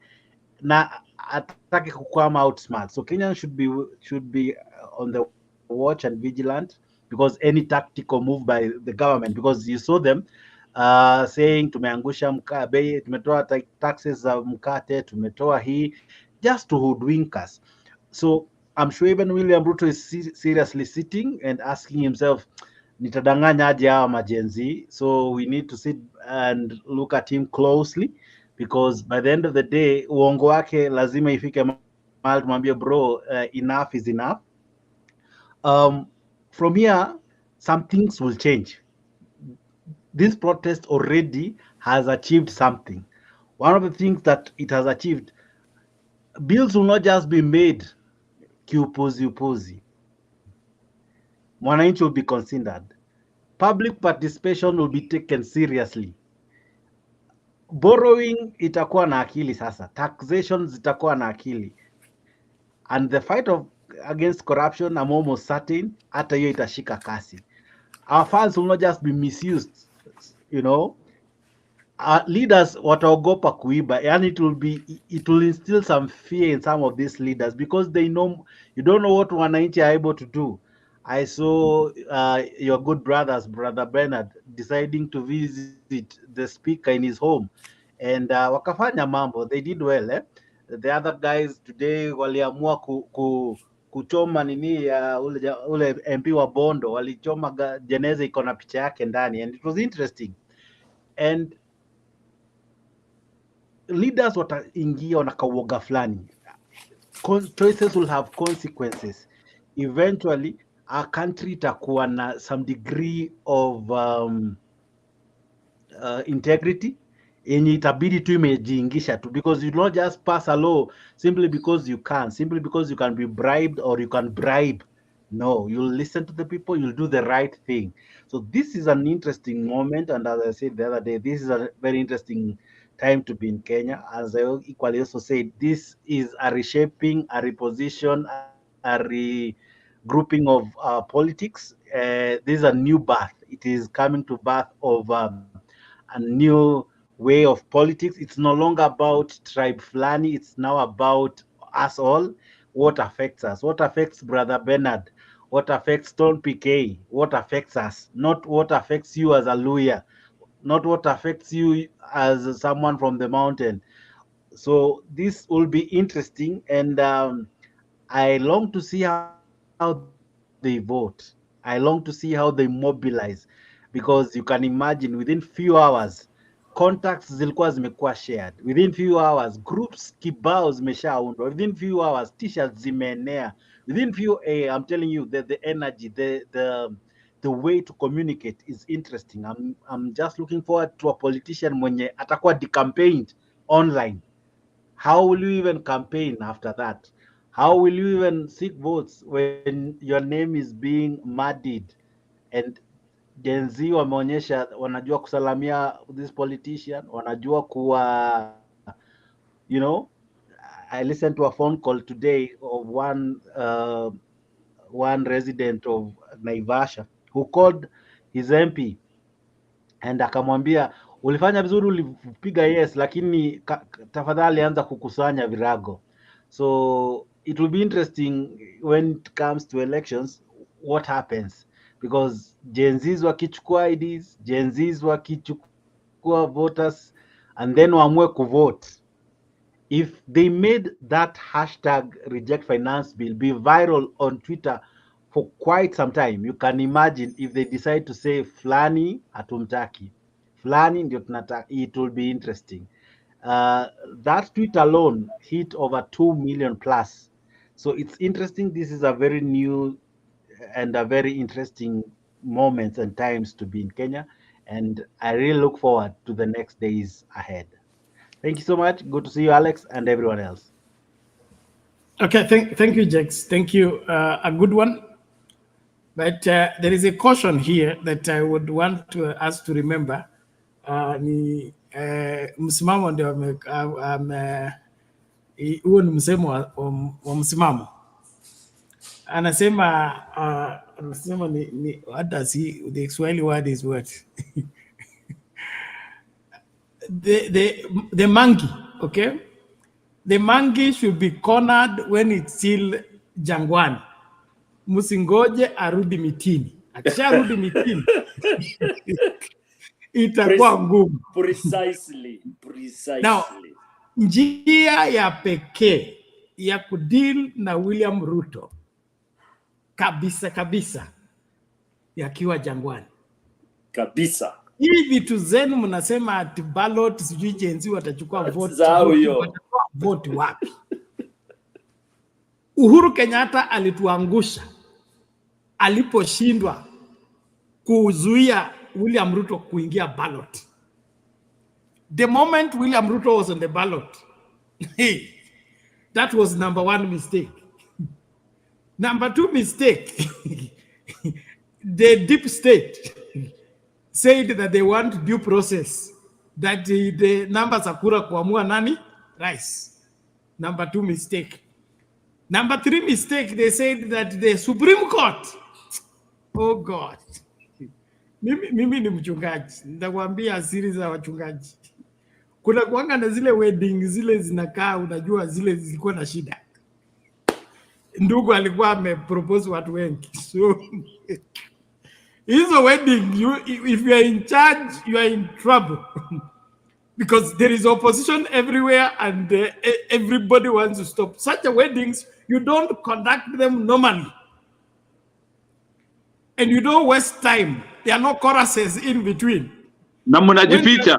When you are the marriage officer, when you arrive, we say, who gives this woman to be married with this? After they get married, then we can preach. Then we can... they are not handled normally. And so, Ruto is a special case. Hii maneno hata mchukue kura milioni ngapi? Kwani Moi alikuwa anashindaje kura? Kura tulikuwa tunapiga za kutosha, lakini zinaishia River Rusumu, River Yala. Asifiki mahali panini to make sure that Moi wins. Na alikuwa na win na minority. Ana win na minority by reducing the rest. He's the minority and he has reduced the rest until he has to win. And Ruto is a product of that. Exactly. So for us to get rid of Ruto, akiwa jangwani. So right now, let's interrupt the 5-term period. That's the only way to handle him. Go Jan 2027, let's just forget this. If it is waiting, let's forget it. Tufunge kila kitu twende. Tumuachie Kenya, munitafutie mimi visa niende huko kwingine huko, labda nitafute ng'ombe huko, nitachunga. Lakini eti kwenda kuhesabu kura. Kwani Museveni amekaa kwa kiti miaka ngapi bila kura? Na nawaambia wazi kwamba yeye hawezi kutolewa na namba ya kura ya makaratasi. Yes. Ukitaka so, uende kule alitoka. Yes. Mkitaka hiki kiti mnitoe vile niliingia.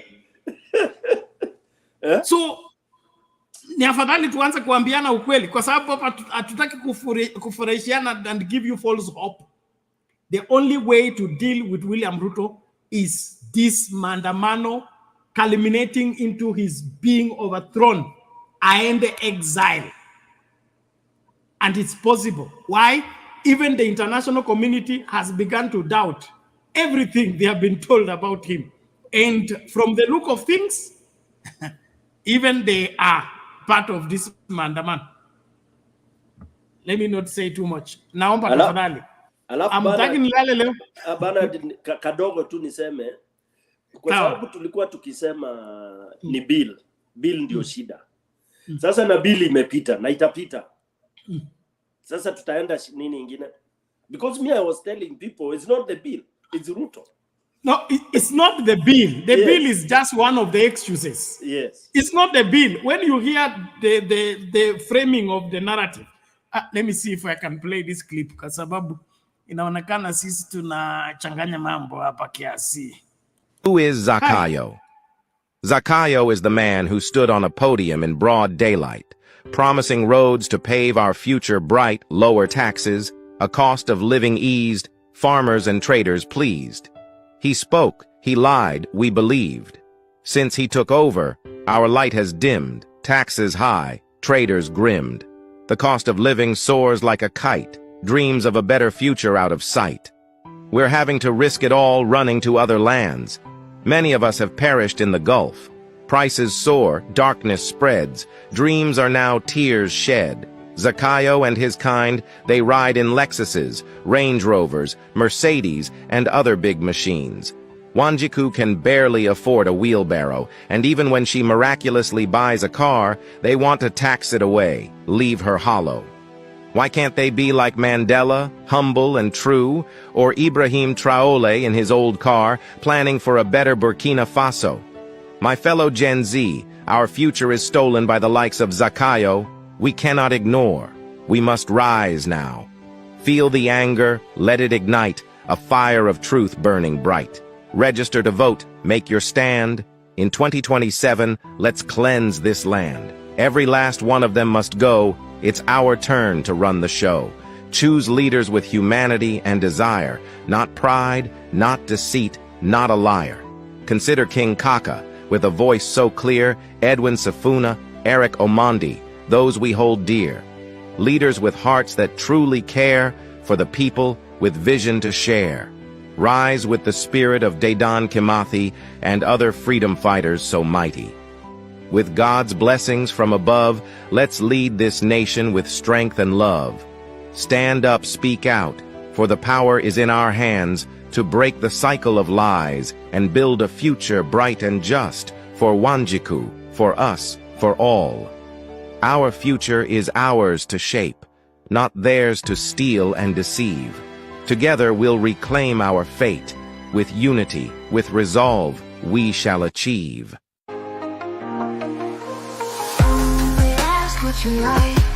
Barua toka Jaramogi na Kenyatta, wanauliza kama Kenya kuko sawa.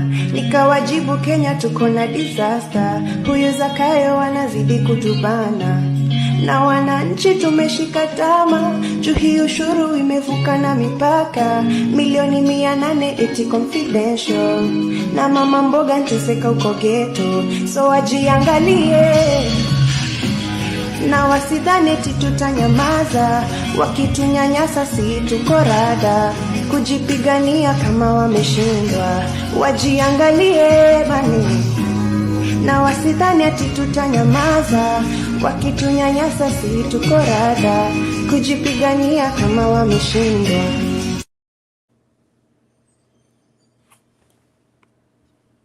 Bana, shikanisha na hiyo ingine nimekutumia ya Msomali.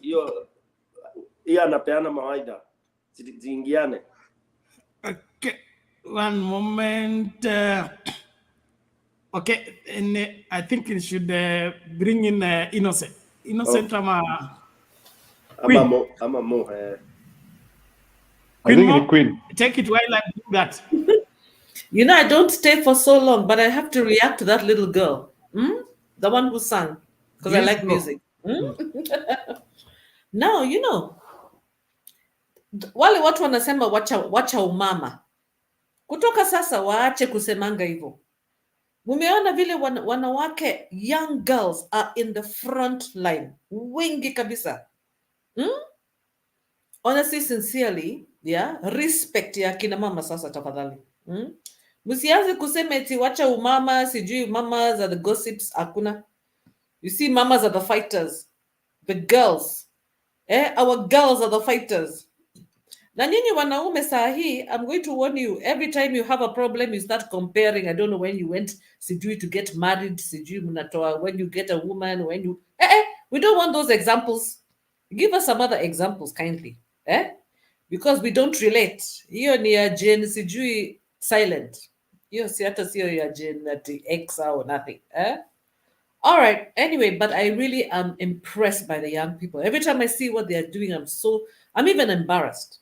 Now, another thing, there's somebody who mentioned here about the international community. I think I talked about this before, that international community, wazungu ile kitu hawapendi wazungu na watu wajui. Hawapendi exposure. Wanapenda kufanya vitu zao kichini chini. Hawapendi that exposure. Kwa hivyo, when huyu Ruto anawa expose hivyo, ati these are my friends, I don't even care about you people anyway. It doesn't give a damn. He's like, anyway, I don't care. Ata si alisema, munaweza fanya tu maandamano, you protest, it is your right. Lakini institutions are going to make the decision. That kind of arrogance. I listened to that and I said, you know what? Let him look at Afghanistan. Let him look at Iraq. Let him look at Libya. Let him look at Vietnam.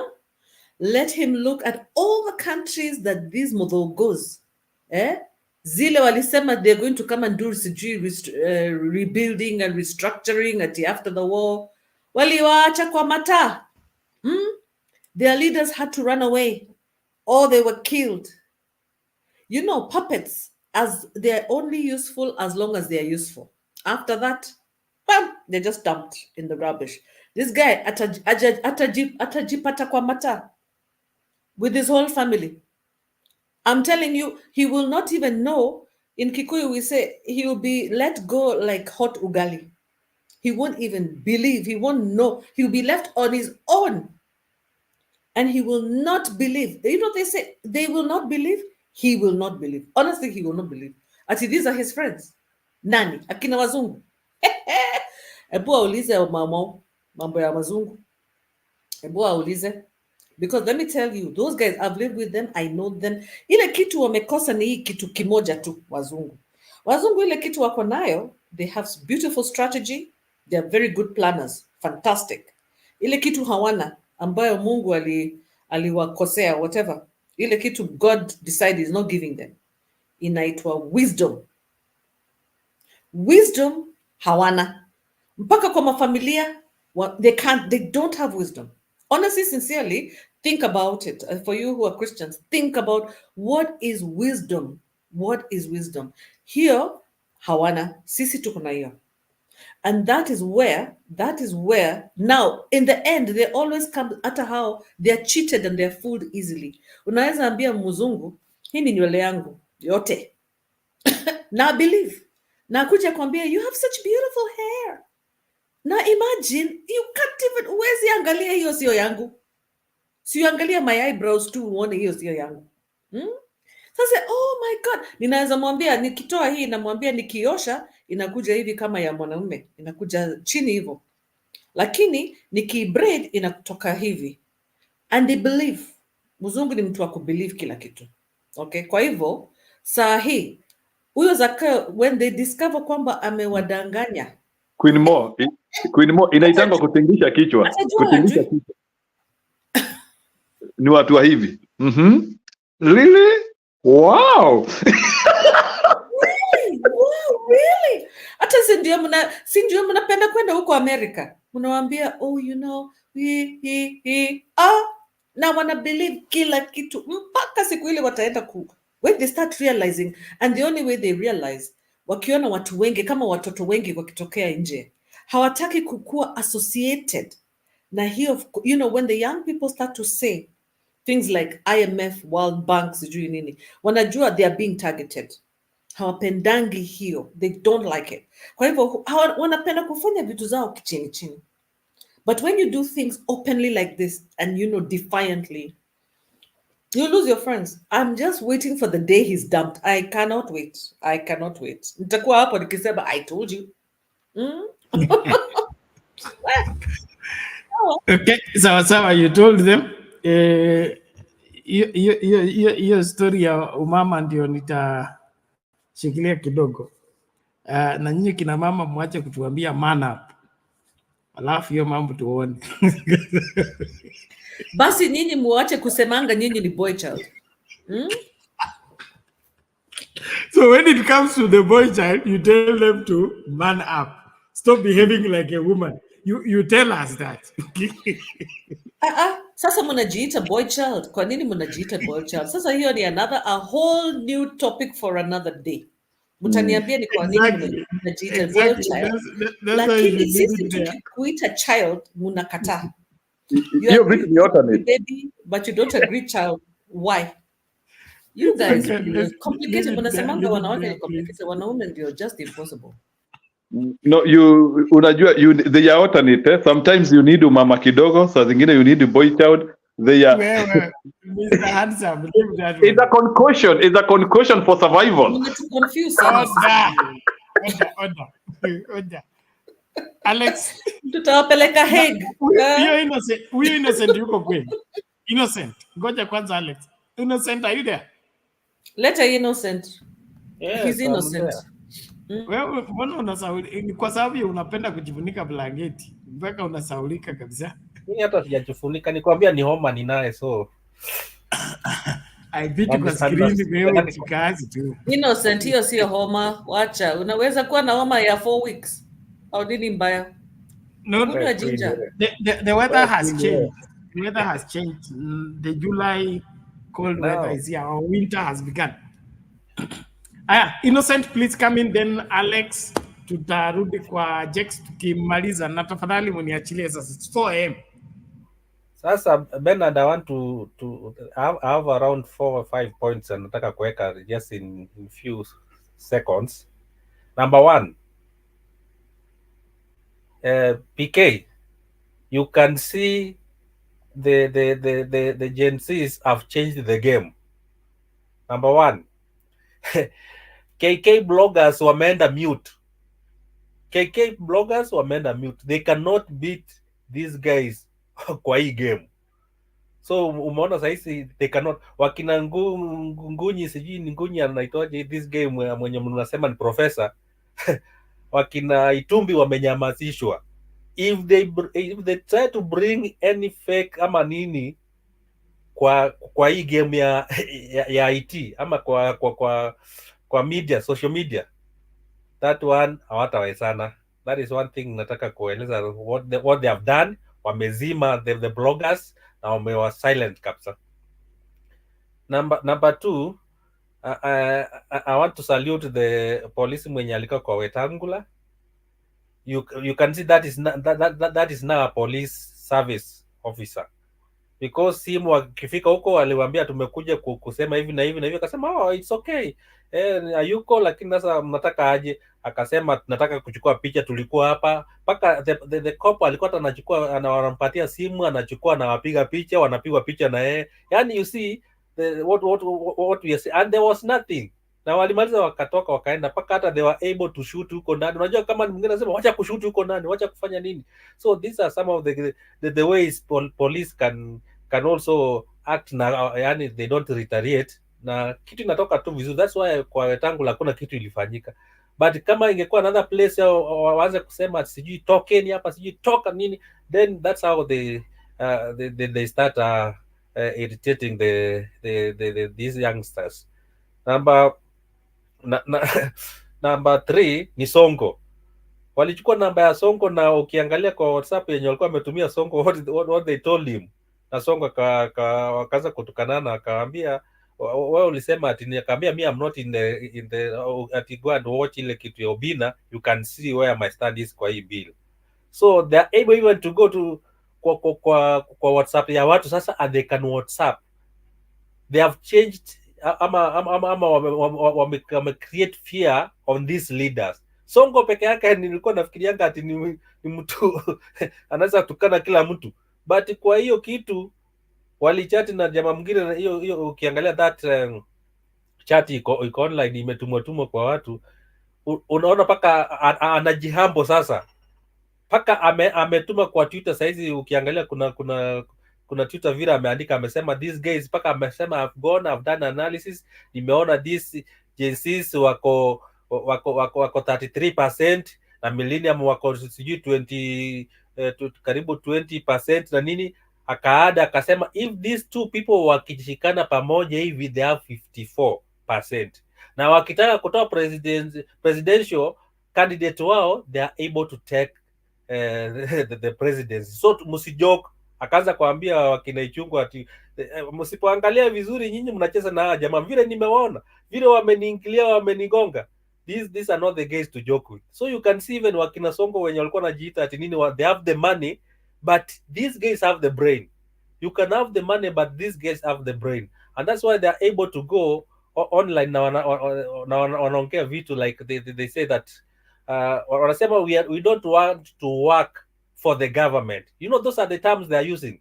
We are not going to work for the government, we are going to work in the government. So they're not going to work for the government that wafanya kazi au jamaa wakule.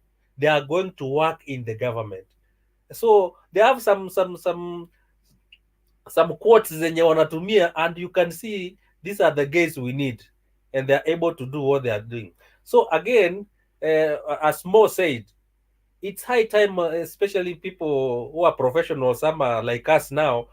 Niliwaambia vile Mo alikuwa anasema tupitie kwa hii bill tuone which other gray areas ziko huko ndani, which we can also use to pinpoint out because if we don't read tunasema the devil is in the details, and na watu wamepitia so some of our guys wamepitia na nimeona they have started highlighting some things huko ndani, like now hivi ukienda kwa hiyo 54 I think 53 ama 54 mahali wanasema that if you have a land, a free land, inaitwaje, freehold land yenye iko near the urban, you also pay the you also pay the tax ama the levy. So you can imagine wanakuambia ati kama land yako iko karibu na urban area, you are neighboring the urban area, you will also be paying. You see that those are some of the things imekuwa hidden huko ndani, na people have started removing them, na wanasisako na wanasituma. So wanaanza kutumia watu like now if you have a land, those ones who have lands, hebu angalia shamba yako iko karibu na nini, this is what it will affect you. So these are some of the things tunataka tuanze kuzilete, and as we bring out and I want to talk to naitwaje Jex, hata bill, hata sahizi kesho Ruto asema ati bill inaonekana Wakenya wameikataa, ati reject it or, na wamesema hata sign. This guy have plan B, na hiyo plan B sitaisema hapa because we don't want to say it. Kuna plan B, wacha akatae, then they'll move to another area. So msifikiria ati this guy at what happens ati Ruto sasa akifika kesho asema ati okay, I have rejected hii bill yote. Jamaa watakuwa na nini tomorrow? They have plan B. There are things that are put, lakini asijakuja hapa. Wanasema let's deal with this kwanza, hii yenye iko moto. Ikiisha ikitolewa, we'll bring another thing. So there are things zimewekwa, ni zile asijatolewa tumewambia wasitoe kila kitu at once. Usikuwa na shoot na all your bullets. Kuwa na hizo bullets, siweke pamoja, hide them, ongojea. Hii ikiisha, ukitupa hii ishe, itafanya hivi. Niliwaambia wakina Sirasia saizi wameogopa, wakina Jaranga waliogopa jana wakapiga no. That lady mwenye umesema wa kutoka Lamu town, hata akisema ati atapiga ati Tuesday no, atapiga Tuesday no na hata rudi Lamu. That is how far these guys they have said. Wakikuona kama ukipita na gari yako, wanasimamisha gari yako njiani. Yani I told you yesterday, hii kitu iko kama ile ya ball yenye watu wanacheza ball, what they did to Greenwood wa Manchester United, walikuwa wamesema ati alirape sijui ni nini. That guy has never played football in England, na hapo ni kwao, paka amehama kwao, ameenda outside. This is what these guys are going to do. Hata kama wewe ni MP wa Lang'ata and you represent people Lang'ata, ukikustep huko, watu wakikuona kama ni kwa supermarket, wanaanza kupiga kelele. That's how far these guys wameweka hiyo mikakati. They will be shouting, ama watakuwa nasema mwizi ama nini. Yani everywhere you'll be seen. Either ni church unapita, umeenda supermarket, gari yako imepitwa njiani, they will block it, watakuwa wanapiga manduru. So that is how far these guys are yani wamejiham. So don't think that ni tu ya kesho.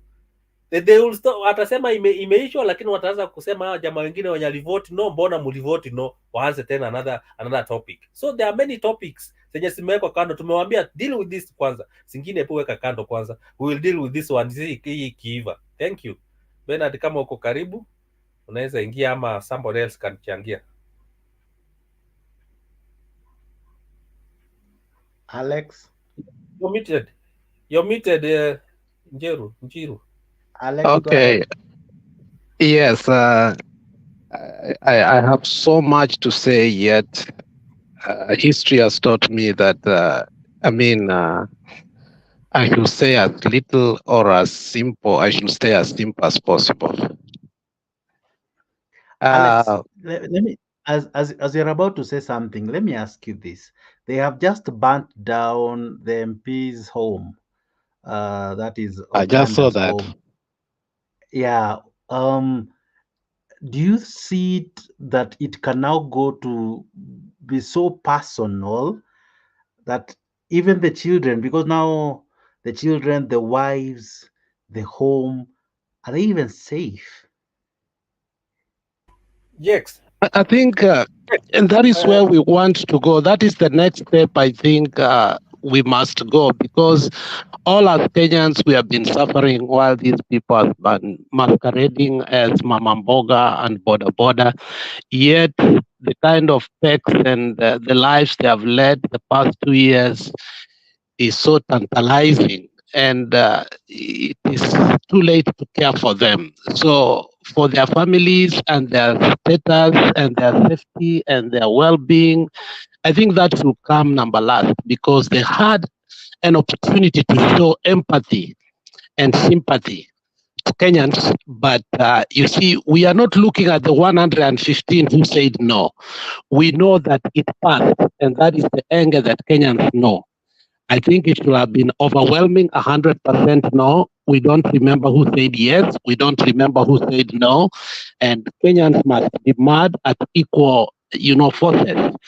So the MPs must realize that we sent them there to do one job, to prepare. And if they have failed on that part, I think they don't have a hiding place. Maybe they go out of the country, which probably most of them are going to take their children. But otherwise, I don't want to say much, yet there's much to be said when it comes to the issue of where we have reached. And yet we can't say little, because again, we have to communicate with words. Henceforth, where are we going? And I will repeat that the beneficiary to such kind of revolution or such kind of any changes that have come throughout since 1992 have been the people on the opposite. Immediately, Section 2A was taken out in 1992. The people who said like kutoa KANU kutoka uongozi ni kama kukata mugumo na nini na wembe, they came to the opposition. And you know what they did? They degenerated the opposition, and to a point whereby again the establishment took over. And we have seen it up to 2013 when we fought for the constitution for years and years. And the people who are relegated to go and do what? Whatever word they use, so that they could implement the constitution fully at the same people who voted no for the constitution. This time around, we must ask ourselves if the Gen Z will have to fight by force, by fire. And we know for sure where we have reached. The momentum is high. I don't want any vacuum that will allow our institutions and our constitution to be defiled by the same people. I want us to fill the loopholes so that we can have the sanctity of our constitution and our institution, so that when we move forward, we must now look past where we are. We know we are taking Ruto out now. If we take them, the usual framework and outline of the world is wanaleta, and that's what my sister said, wanaleta the so-called international community. Then the security operators wanaanza kuleta the military. And once these two people sit down, you know the end game. I don't want us to allow that. I want us to avert that. Henceforth, that's why I'm saying this is missing spice here. We cannot allow the international community, after a well-fought with young people, liberation is taken over by people because of their education, or because of their English, or because of their position, or because of their expertise. Where were they when Kenyans were suffering? So I want us to avert that, so that we cannot create a vacuum. Once we cross the Red Sea, where are we at? I don't want any backroom negotiation. I don't want any politicians. I want us to completely do an overhaul. You know, Bob Marley thinks total destruction is the only solution. We want to destroy the so-called the members of parliament. Nobody can seek a seat evermore, whether they were good or not. We want the judiciary completely to be overhauled. We want things to work out the way Traum Ibrahim is doing. And that is why my fear is, if we cannot have that cathedral mindset that now we are taking Mugabe out, are we bringing Mnangagwa in? That is my fear. Anybody may say whatever they want to say, but the general outlook of the world has always been, oh, the international community should sit down. And then they start, okay, now we need peace. The name peace, you know, is paramount to destruction and disruption. They start using it so as we may keep quiet so that the necessary changes, they may not come. If that is what we want, Ruto must go. Ruto must go. It's not Ruto per se. It is Ruto and the system that has always been conniving and giving disruptions to the normalcy when people sit down and line up to vote. So I think that is my only way out, that as we think about this, let us know that we are winning and we have won. Are we going to give these people a chance again and we forget where they took us when they had the opportunity to redeem us and they refused to redeem us? The answer is heck no. So as we get excited, I think we should not have that slogan, Gini Wasekao.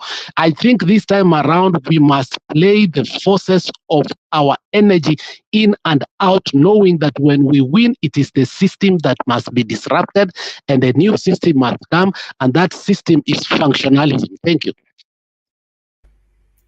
Bernard, before you come in, I think what people are saying, hiyo nyumba kuchomwa, it's unconfirmed because the picture yenye inawekwa sio hiyo. It's a different, that's an old photo, so let's wait. Bado haijachomwa.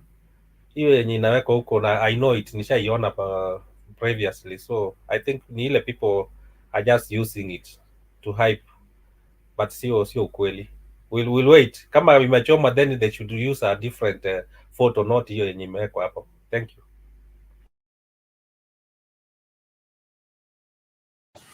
Okay, things are getting thicker as time goes. Oh, and there's assignment I needed to do here. Continue with the struggle.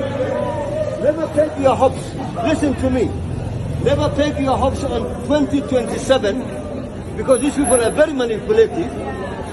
It is now or never. Is that clear or not? Yes. I wish you the best of luck. And God bless you. Thank you. God bless you.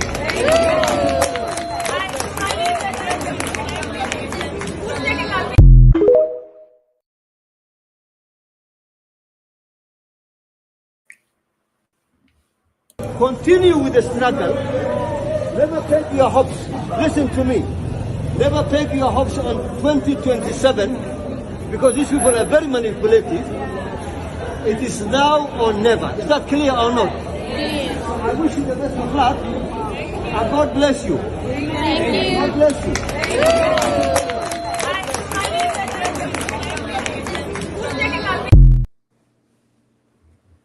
Bana. Yes. Niseme kitu. Na ukifunga. Tufungie station. Sasa bana, hiyo sasa huyo mzee, I know others will also whatever. But the message ni hivyo vile tulisema mapema, straight and forward. You know, wale wako forefront waambiwe wasikubali, manake the words are, these people are very manipulative.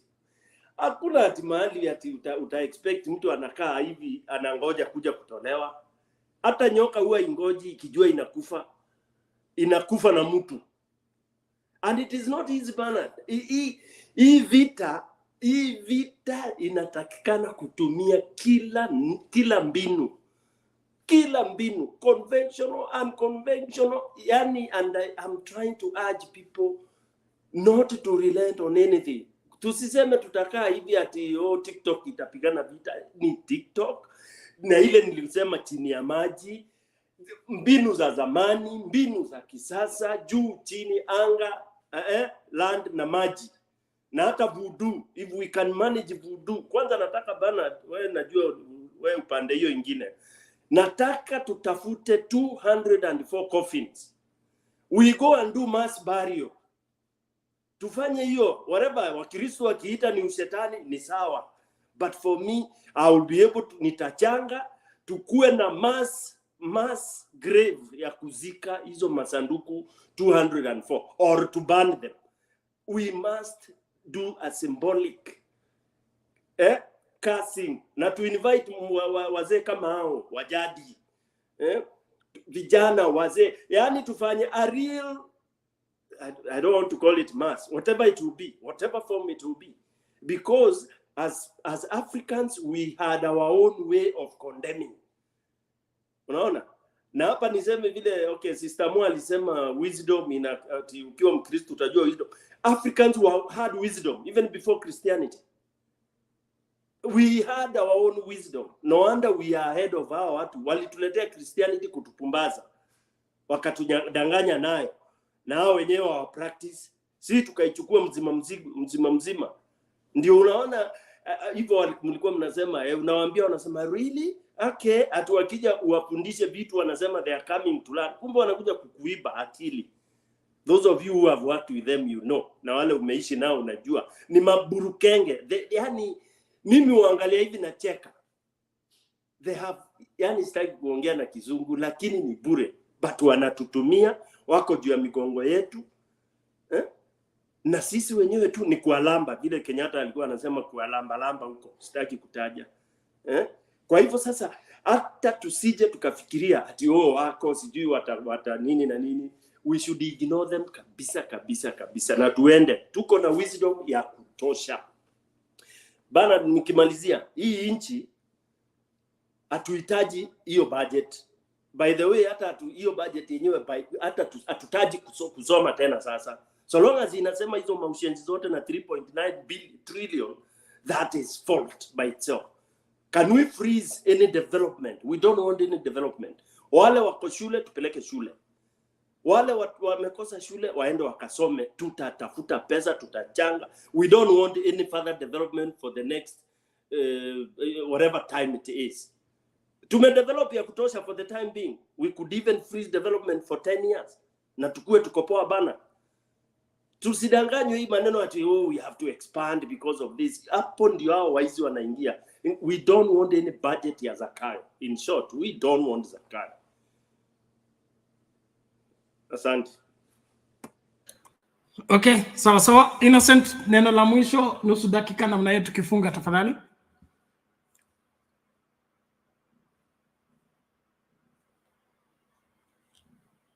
You are mute. Oh, I just want to wish everybody a good time. And as we've said, everybody has a part to play. And if you are in other groups, sometimes hii clip you can just unawatumia huko, you share it to them, they are able to look. Kuna watu nimetumia wanaangalia sema okay, kumbe kuna mahali watu wana discuss good issues, so we can also the way we do forwards in our WhatsApp, we can also do these clips tuna forwardia watu, ama saa zile tuko online, you can just share it to other people. You utakuja ku realize that we are increasing the number and we are also educating more people. Otherwise, thank you. Aluta continue. Amen. Thank you. Queen Mo.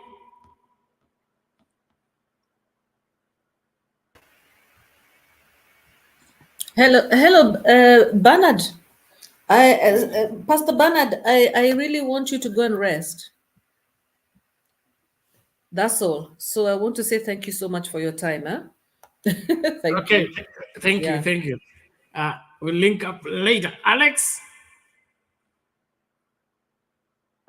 Yes, Bernard. Neno la mwisho, wewe ndio mfungaji.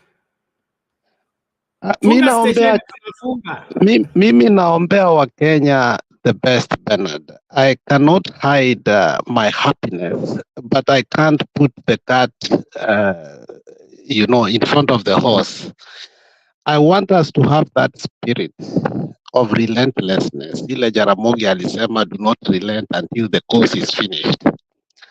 At some point in 2022, I think I had the spirit of Guinea Wasekao, and I think it ended up hurting me so much. So this time around, I think our spirits must fight with all our energy and synergy to a point that we win before we win. I don't know if you understand what I'm saying.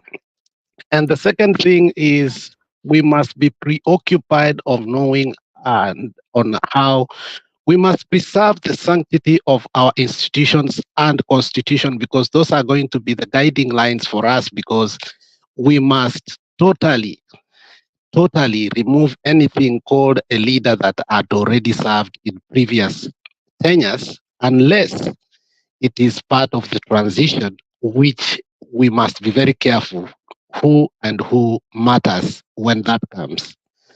Otherwise, I think Kenya is moving in the right trajectory. I think people are excited, but sometimes excitement can lead to people being a little bit, the momentum going down. Let us not be excited. Let us fight knowing that we are fighting power. And the people, when they are fighting for power, we are not fighting just Ruto, we are fighting for power so that we are able to implement the things that we believe that Kenya needs for now and the future. So if some leaders are quiet right now and they try to emerge later on, then that's a big no. Tukienda sisi wote tukuita vile Stone PK amesema, jitokeze. Now, if our leaders who we need most at this particular time are quiet, maybe it's because they are being preserved as a time like this, like Esther. But at the same time, we need that momentum. So thank you, Generation Z. You're doing what, for me, I say was elusive to us, not that we were not willing to do it. It was the circumstances and the time. Now, this is your time. Do it and make Kenya proud. Thank you, Bernard. Okay, thank you very much, Alex, and everyone else. Jex, please. Thank you, Bernard. Thank you, everyone else, for this amazing show that we had. It was good. But my parting words would be simple. I truly pray that no politician who, because we know them, they would want to take advantage of this. No one will be awarded for something they don't deserve. We shouldn't elect ever again someone because when now Gen Zs are out there and everyone else is out there complaining, wakuja wajipendekeze. No. Their character should be gauged mapema, and never again should we elect based on emotion, sympathy. Ati juu Bernard ameni haras mnanichagua. No. Ati juu Bernard ameninyang'anya tu askari tuwili tutatu and then ameniachia askari zaidi mnanipea. No. We should go beyond sympathy. We should go beyond rhetorics. We should go beyond political promises ya yangu 10 yako 10. We should rise above that. We should actually, I think the law should be changed. Some of these leaders wanaingia parliament mpaka wanajiita mimi ni shosho wa parliament, guka wa parliament. Umeongoza for 30-50 years kiti moja, as though in that constituency you are the only child who was born, and the other guys, no wonder these guys now they have learned the ropes. Now they are able to know how to corrupt the system. The presidents are able to know who can I tune because wanawajua. I think we should, venye kuko na term limit ya president, hata MP iwe na term limit, hata ya governor venye tu iko ibaki hivyo. Hawa watu wasituzoezoe venye wametuzoezoea. Mtu anaishi parliament mpaka anakaa babu mzee ambaye the best anaweza sema ni Gen Z walimwambia wako na inches. So we need let me leave it at there. Thank you, Brother Bernard. Okay, so thank you, Jex. We appreciate that, and thank you for being part of the conversation. Thank you, Queen Mo. Thank you, Innocent and Stony PK. Thank you, our guys in the comment section. We really appreciate your input, and thank you for the support to keep the channel running. We really appreciate each one of you. You make a huge difference. Jex, I share with you the aspect of changing the law. One place that I would want to be established and clearly spelled out in the Constitution is a caretaker trustee committee. that when the president goes rogue, the caretaker will take care until we get a new president. We need that.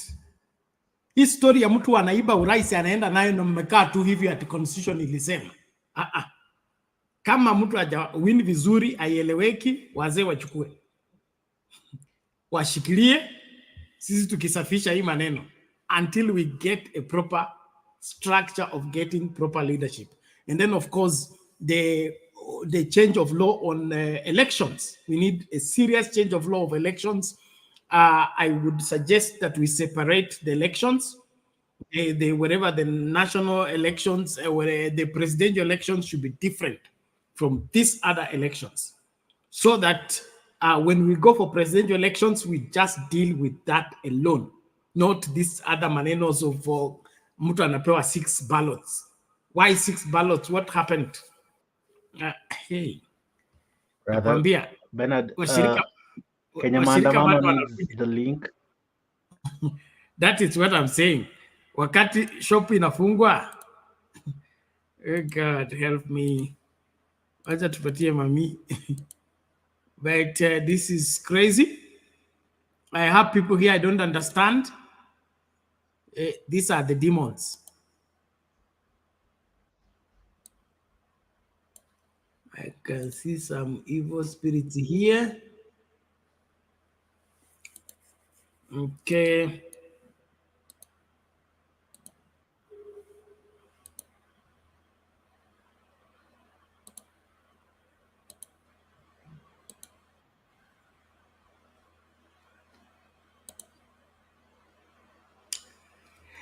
Wow, mommy, you nearly found us well. How are you? Karibu, please. We are close. I'm good, Bernard. I'm good. Watu wetu, mimi nawasalimia sana. Nimesema tu, just 1 minute. I am not having much to say except just to be appreciative of what God has given those children the strength. And I want to say this. A riot is the language of the unheard. Kwa hivyo msione kama hawa watoto, yani wale watu wako na msaha wa kuona hawa watoto as if they are in disco ama ni kudance wana dance. These children mean business and they are in a very bad situation. I am Kenyan maandamano kamili and I support that and I have never changed. Mungu awabariki sana. I wanted just to say those few words. Asante Bernard for the opportunity. I've been very, very busy. So guys, that is why I'm sometimes not able to get in. I always get out from where I am very busy at around 5 in this country, which is very late in Kenya.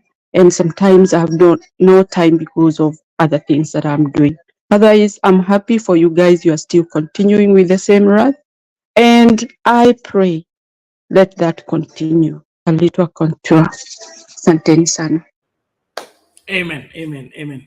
Thank you, Mami. We appreciate that. And thank you for making the effort to be here. Well, ladies and gentlemen, we must call it a day. We link up again in the next show. And of course, even when we are off air, keep sharing the video so that it reaches more people. And then, of course, help more people to subscribe.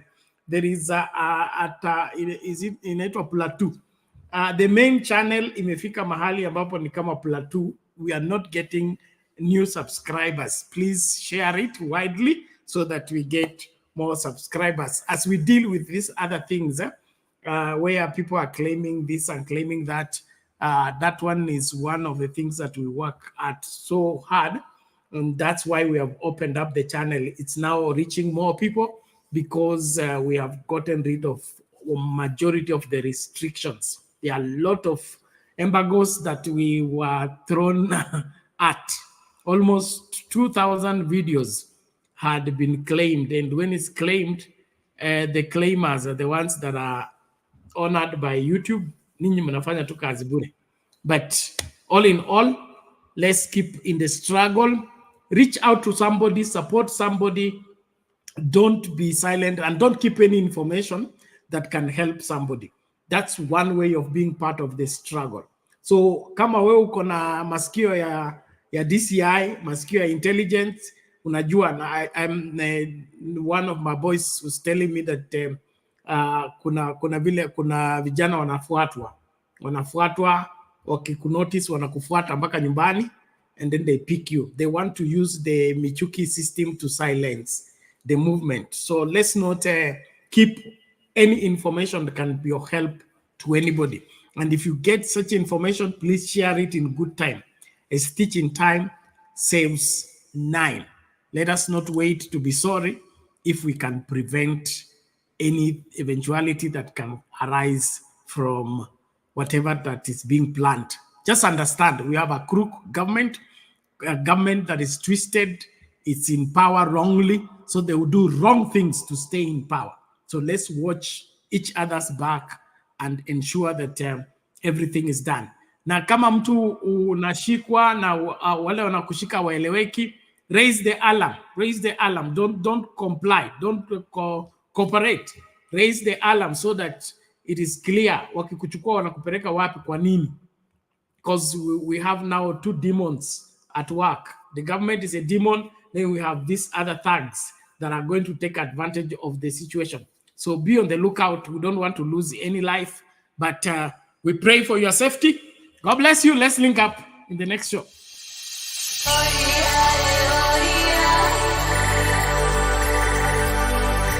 Why are you arresting me? Why? Give me a reason. I protest because you're killing us. Who is killing you? You police. You're killing us in our communities. Poor communities. Why do you want to arrest me? Yes. People power! People's power! People's power! When we lose our fear, no more killings! No more killings!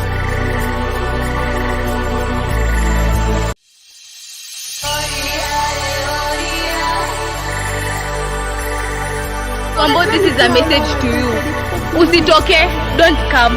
Agombo, please stay at home. We saw your efforts, okay? We saw everything that you did for Kenya. Now let us. We miss you, but Agombo, please don't even come outside. Don't come outside. Tunatoka on your behalf, okay?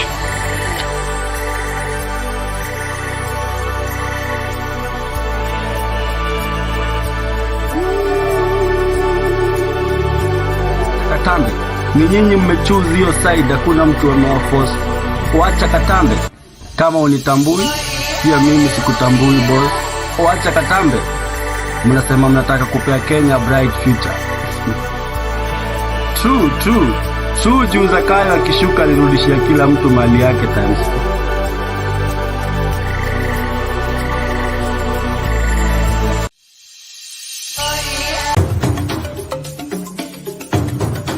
Sound Candy Talk sasa imeboreshwa zaidi. Kila siku ya wiki asubuhi tunapambazuka na maabudu na sifa kwenye kipindi cha Daybreak Worship. Baadaye tunakuletea mahojiano ya moja kwa moja kwenye one-on-one show. Alafu tunakuletea taarifa zinazochipuka siku hiyo zikiwa ange kwenye In the News Headlines. Kisha tunaingia bungeni. Viongozi tuliowachagua tuangalie wanafanya nini bungeni. On a daily basis, whenever the house is sitting, the order paper is here. I take any work that I'm given very seriously. Not have favors. Yes. It's not appointed because you come from Nyeri. Kisha baadaye usiku tunakutana kwenye Open Forum Political Show, kipindi kinachotadavua na kufafanua makala na taarifa zinazokuhusu zaidi. Sasa hii ndiye time ya kuweka kila mtu question mark one by one. Ruto tumeshaweka question mark ya kutosha. Umeenda mpaka umevuka border, umeanza kudanganya watu wenye wako US na nchi zingine. Kazi ya kiongozi ni kuhakikisha ya kwamba vijana wako kazi. Tazama Sound Candy Talk uelemike. Tukutane Sound Candy Talk.